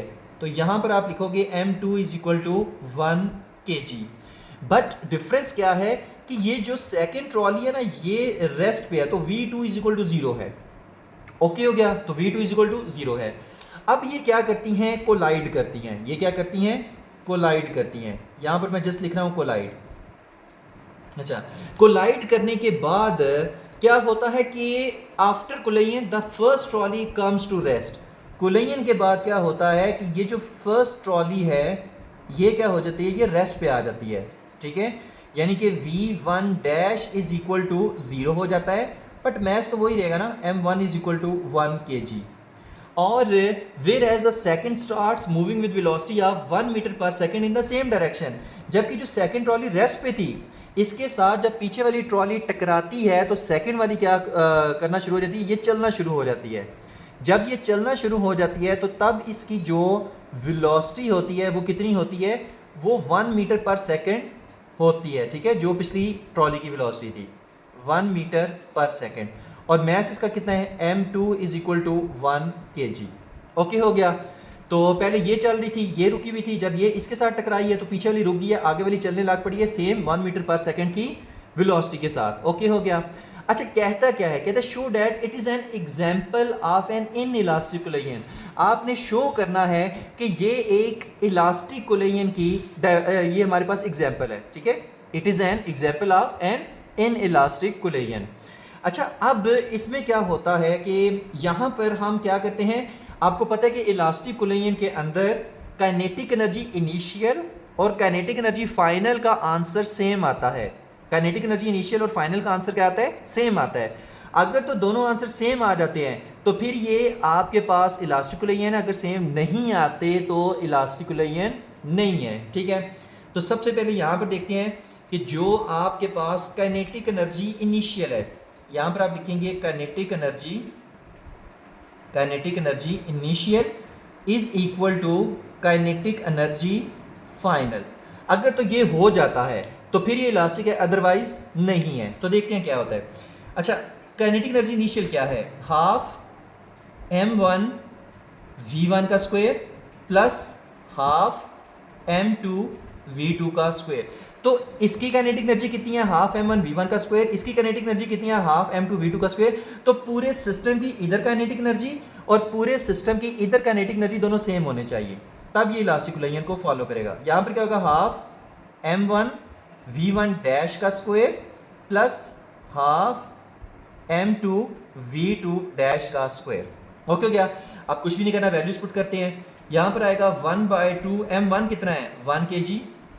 ठीक है, m1 कितना है 1 kg, v1 कितना है 1, ठीक है 1 मीटर पर सेकेंड है ना, प्लस 1/2 m2 कितना है 1 और v2 कितना है, वो तो 0 है, इज इक्वल टू यहां पर हमारे पास क्या होगा 1/2 m1 कितना है, वो तो 1 है, v1 डैश कितना है, v1 डैश कितना है 0 है, तो यहां पर आएगा 0 प्लस 1/2 यहां पर m2 कितना है 1 और v2 डैश कितना है, वो तो 1 मीटर पर सेकेंड है, तो यहां पर आएगा 1। डन हो गया। अच्छा, अब यहां पर अगर आप देखें तो 1 का स्क्वायर क्या हो जाएगा 1 को मल्टीप्लाई करें 1 से तो ये आ जाएगा 1/2। इस पूरे का आंसर क्या आएगा 1/2, क्योंकि 1 का square 1 multiply by 1 divided by 2। तो यहां पर आएगा सिंपल 1/2 और प्लस 0, क्योंकि ये 0 1 से मल्टीप्लाई होकर 0 हो जाएगा ना, 1/2 से मल्टीप्लाई होकर भी 0, तो 1/2 0 से मल्टीप्लाई हो तो ये सारी टर्म 0 इज इक्वल टू यहाँ पर ये 1/2 0 से मल्टीप्लाई होकर ये भी 0 और आगे क्या आ जाएगा 1/2 इंटू 1, तो ये आ जाएगा 1/2। बस proved. Hence this is elastic collision. क्योंकि यहाँ पर देखिए कितना आ रहा है 1/2 प्लस 0, यहाँ पर इस तरह से आ रहा है ना 0 प्लस 1/2, यहाँ पे क्या आ रहा है 0 प्लस 1/2, तो एक ही बात है ना। अब यहाँ पे 1/2 प्लस 0 कितना आता है 1/2, 0 प्लस 1/2, तो इसको हम यहाँ से खत्म कर रहे हैं। इसका मतलब है काइनेटिक एनर्जी इनिशियल कितनी है 1/2 और काइनेटिक एनर्जी फाइनल कितनी है 1/2 है। ठीक है, मैं देख लूँ कि ये नज़र आ रहा है कैमरे में या नहीं आ रहा है, आ रहा है, बिल्कुल आ रहा है, सही है। तो फर्स्ट जो ए पार्ट है, ये ए पार्ट है, इसका आंसर सिर्फ आपने इतना ही देना है। ठीक है, कोशिश करें साथ में डायग्राम बना दें, एक अच्छा इंपैक्ट पड़ता है। तो नीचे ना यहाँ पे एक लास्ट में लाइन लिख लें, since kinetic energy initial is equal to kinetic energy final, so this is an example of elastic collision. ये आपने ना इसके नीचे एक लाइन लिख देनी है। अब हम इसका देखते हैं कि ये पार्ट नंबर 2 हमसे क्या इरशाद फरमा रहा है। ठीक है, मैंने इसको रेस करने वाला हूं क्योंकि ये पार्ट नंबर 2 भी मेरा दिल है कि इधर ही हम करें। सही है, तो ये ना आपने नोट कर लेना है। सही है, तो हम कुछ ऐसे कर लें। ओके हो गया ये चीज़। अच्छा, पार्ट नंबर 2 क्या है, कहता है अगर ये अब नेक्स्ट सिचुएशन आ गई है। ठीक है, ये पिछली सिचुएशन से थोड़ी नेक्स्ट सिचुएशन आ गई है। अगर after the collision they stick together and move away with a velocity of 0.5 meter पर second, show that it is an example of inelastic collision. कहता है कि मान लें कि फर्स्ट ट्रॉली सेकंड ट्रॉली से टकराई है और ये आपस में एक दूसरे के अंदर स्टिक हो गई है, मतलब एक दूसरे के साथ जुड़ गई हैं और जुड़ के इकट्ठे जो है वो मूव करने लग पड़ी हैं। मतलब ये एक दूसरे में मान लो ऐसे जुड़ गई हैं, ठीक है, और ये इकट्ठे अब मूव करने लग पड़ी हैं। ठीक है, इकट्ठे मूव करने लग पड़ी हैं। जब इकट्ठे मूव करने लग पड़ी हैं तो अब इनकी जो कंबाइंड वेलोसिटी, आप इसको VC कह दें, वो कितनी है 0.5 मीटर पर सेकंड। ठीक है, तो अब वो कहता है कि प्रूव करो अब ये इनइलास्टिक कुलैयन है। सही है, और मैस कितना हो जाएगा, इसका मैस कितना था 1 kg, इसका मैस कितना था 2 kg। अब ये हो जाएगा कैपिटल M, क्योंकि टोटल मैस हो जाएगा ना, capital M is equal to 2 kg। ठीक है, साथ में डायग्राम हल्की सी बना देनी है। मैं फिर से देखेंगे, इसका मैस कितना था 1 kg, इसका मैस कितना था 1 kg।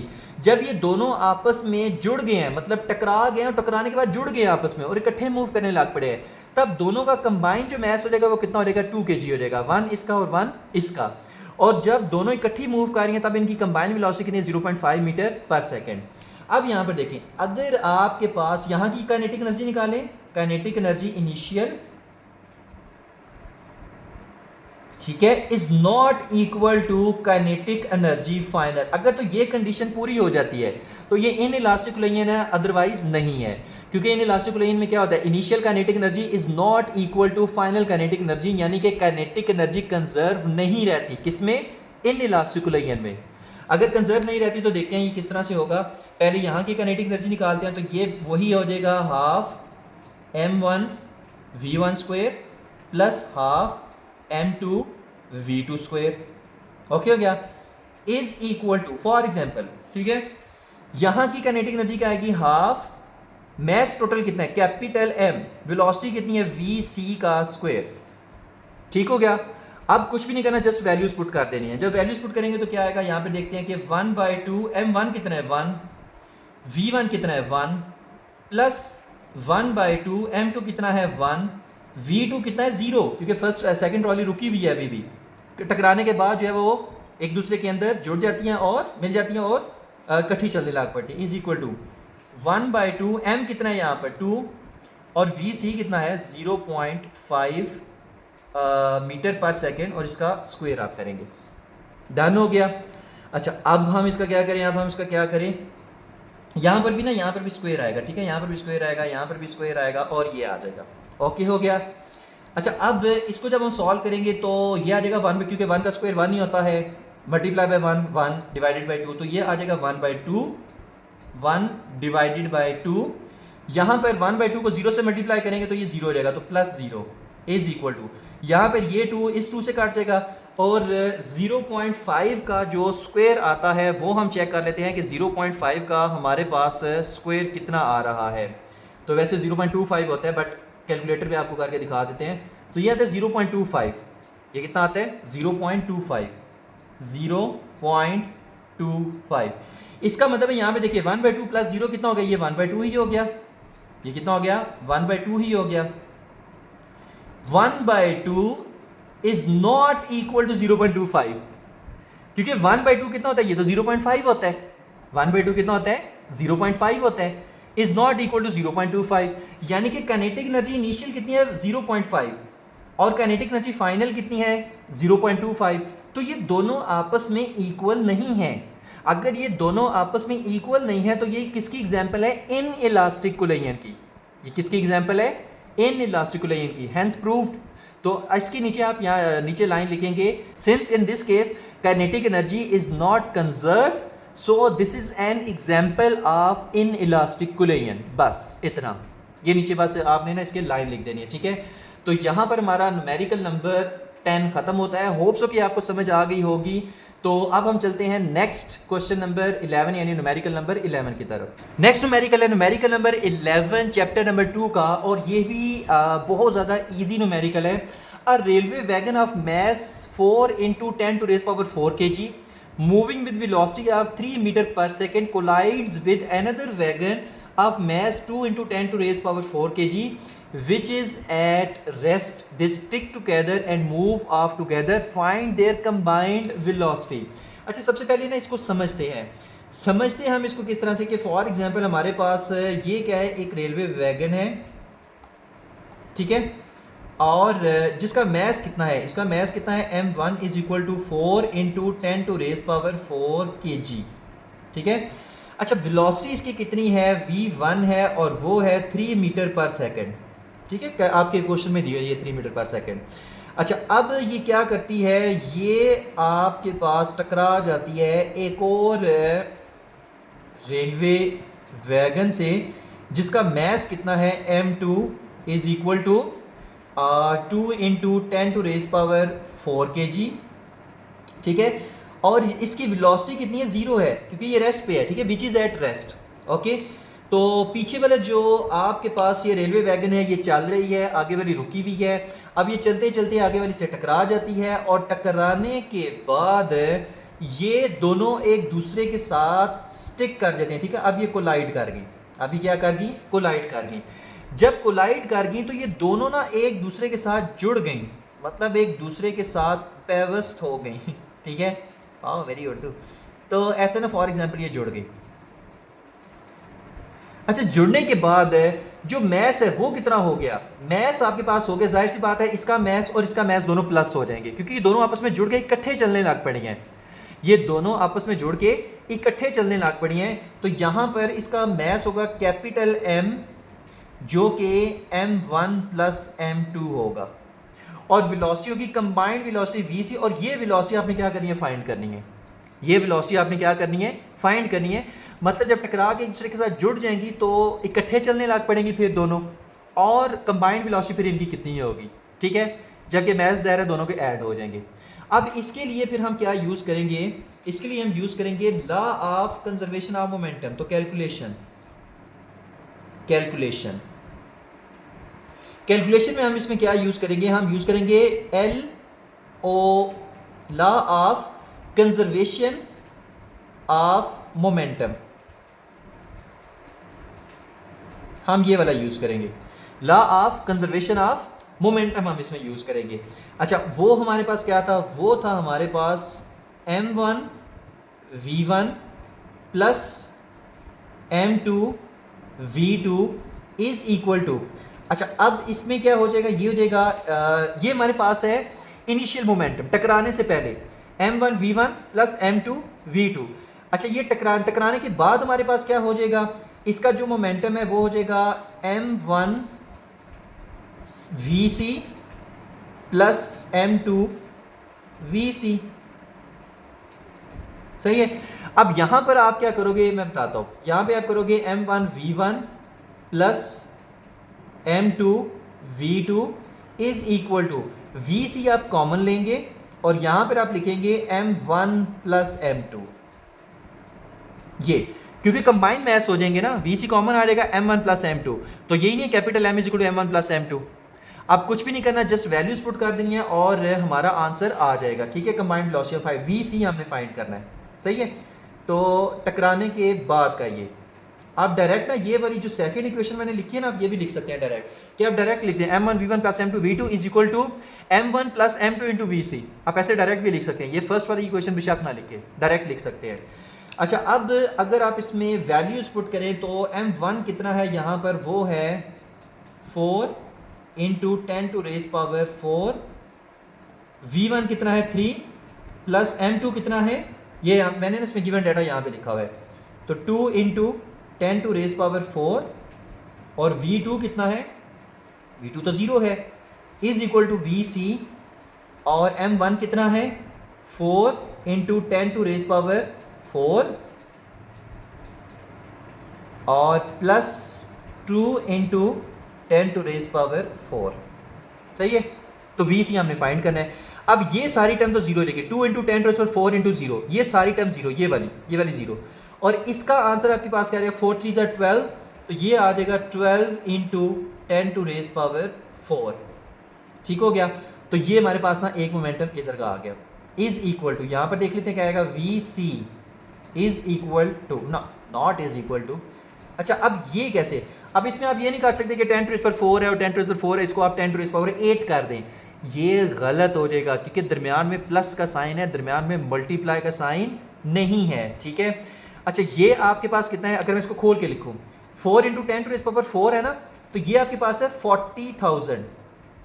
आप इसको ऐसे लिख सकते हैं, अगर तो 4 इंटू 10 टू रेज पावर 3 होता तो ये 4,000 होता, अगर 4 इंटू 10 टू रेज पावर 4 है तो ये 40,000 है, plus 2 into 10 to raise power 4 क्या है, ये आपके पास है, ये आपके पास है 20,000, 20,000, मतलब 2 के साथ आपने 4 जीरो लगा देने हैं, यहाँ पे 4 के साथ आपने 4 जीरो लगा देने हैं। सही है। अच्छा अब 12 multiply by 10 to raise power 4, ये सारा तो जीरो हो गया ना, यहाँ पे ऐसे लिखते हैं प्लस जीरो।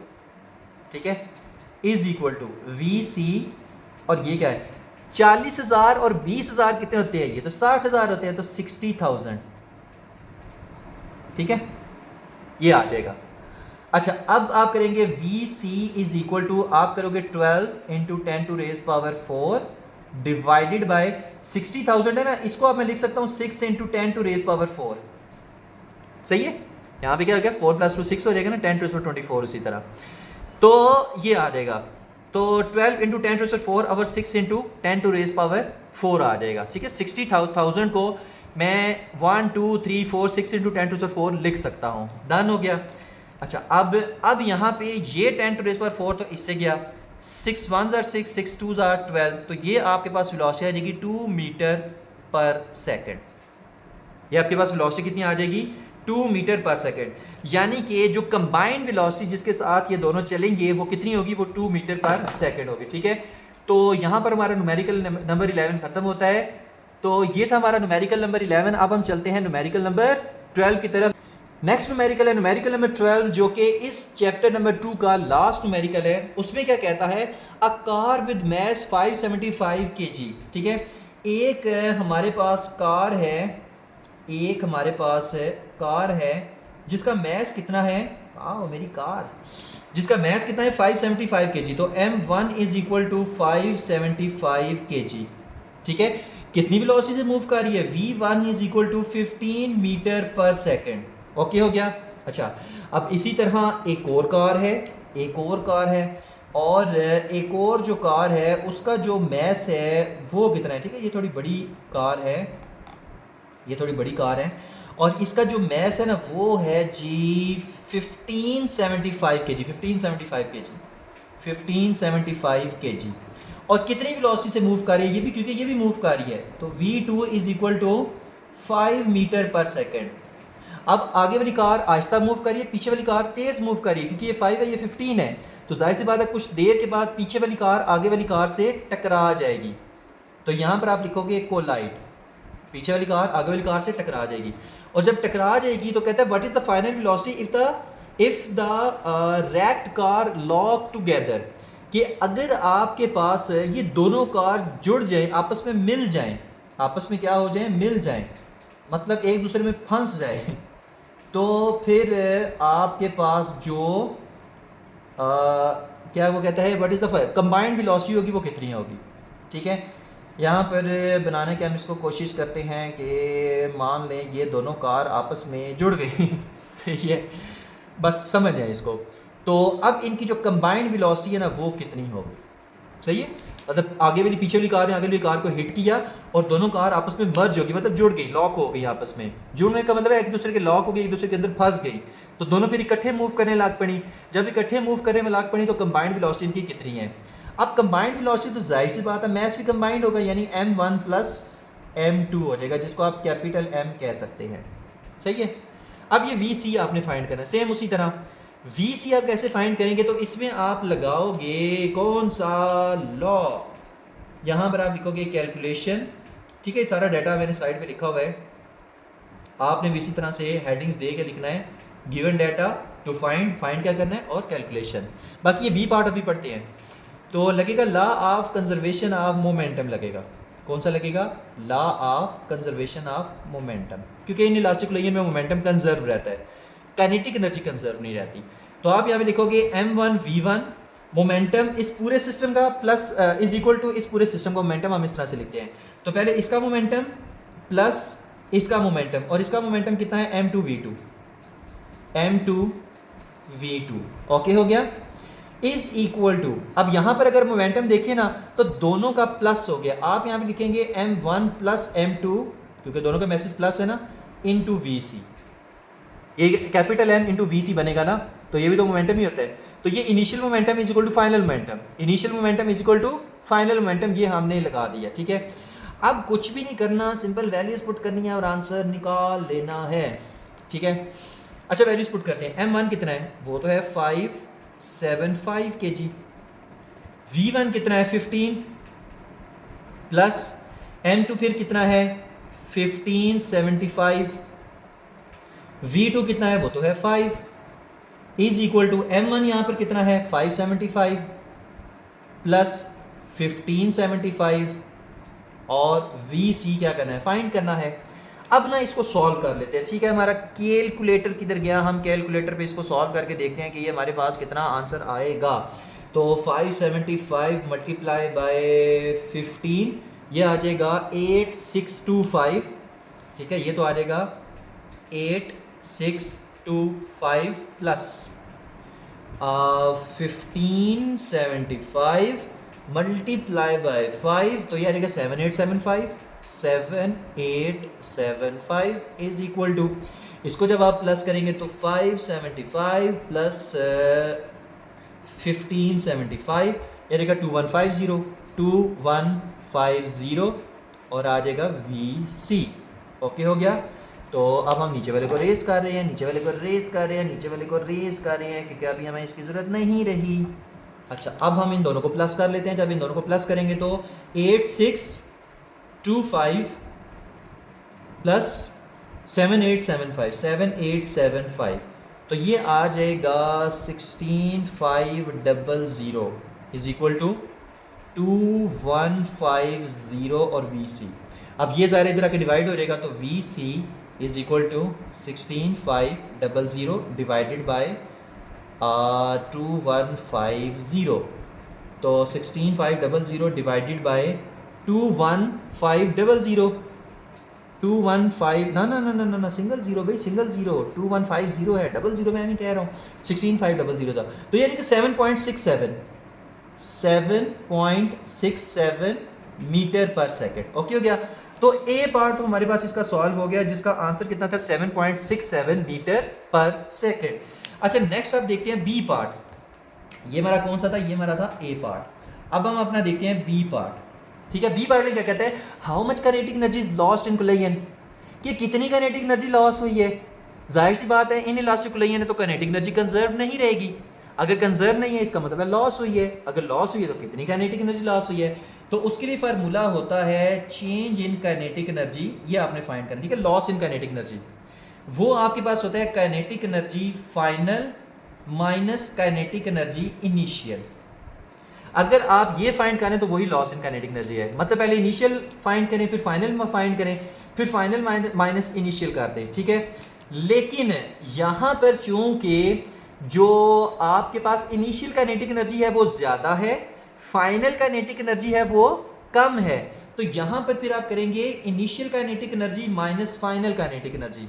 ठीक है, तो यहां पर आप फिर क्या लिखेंगे? लॉस इन काइनेटिक एनर्जी, वो आप करेंगे kinetic energy initial minus kinetic energy final, क्योंकि फाइनल वाली कम है ना और इनिशियल वाली काइनेटिक एनर्जी ज़्यादा है पूरे सिस्टम की, तो इस वजह से हम इनिशियल माइनस फाइनल करेंगे। ओके हो गया। अच्छा, अब इसको हम फाइंड करते हैं। पहले फाइंड करते हैं kinetic energy initial. Kinetic energy initial किसकी? पूरे सिस्टम की। पूरे सिस्टम में क्या है? हाफ m1 v1 का square plus half m2 v2 का स्क्वायर। ठीक है, इसी तरह फिर हम फाइनल काइनेटिक एनर्जी भी फाइंड कर लेंगे, बट पहले ना इनिशियल करें। अब ये मैं ए पार्ट मिटाने लगा हूँ क्योंकि ए पार्ट हमारा सॉल्व हो चुका है, तो इसको नोट कर लेना है, ठीक है। तो ये गया यहाँ से खत्म, ठीक है। अब कुछ भी नहीं करना, इसमें वैल्यूज पुट करते हैं और देखते हैं कि हमारे पास क्या आंसर आएगा, ठीक है। तो kinetic energy initial is equal to, ये हमारे पास आएगा 1/2 m1 कितना है 575 और v1 कितना है, v1 तो है 15 का स्क्वायर आ जाएगा क्योंकि यहाँ पर स्क्वायर है, प्लस 1/2 m1 कितना है 1575, v2 कितना है 5 तो 5 का स्क्वायर, ठीक है। अच्छा अब यहाँ पर 575 डिवाइडेड बाय 2 कितना आएगा, पहले हम ये देख लेते हैं। ये ओके हो गया। तो यह ना एक और काम करते हैं, 15 का स्क्वायर यहाँ पे हम इसको सॉल्व करेंगे तो 1/2 575 इंटू 15 का स्क्वायर हमारे पास कितना आता है, पहले ये देख लेते हैं।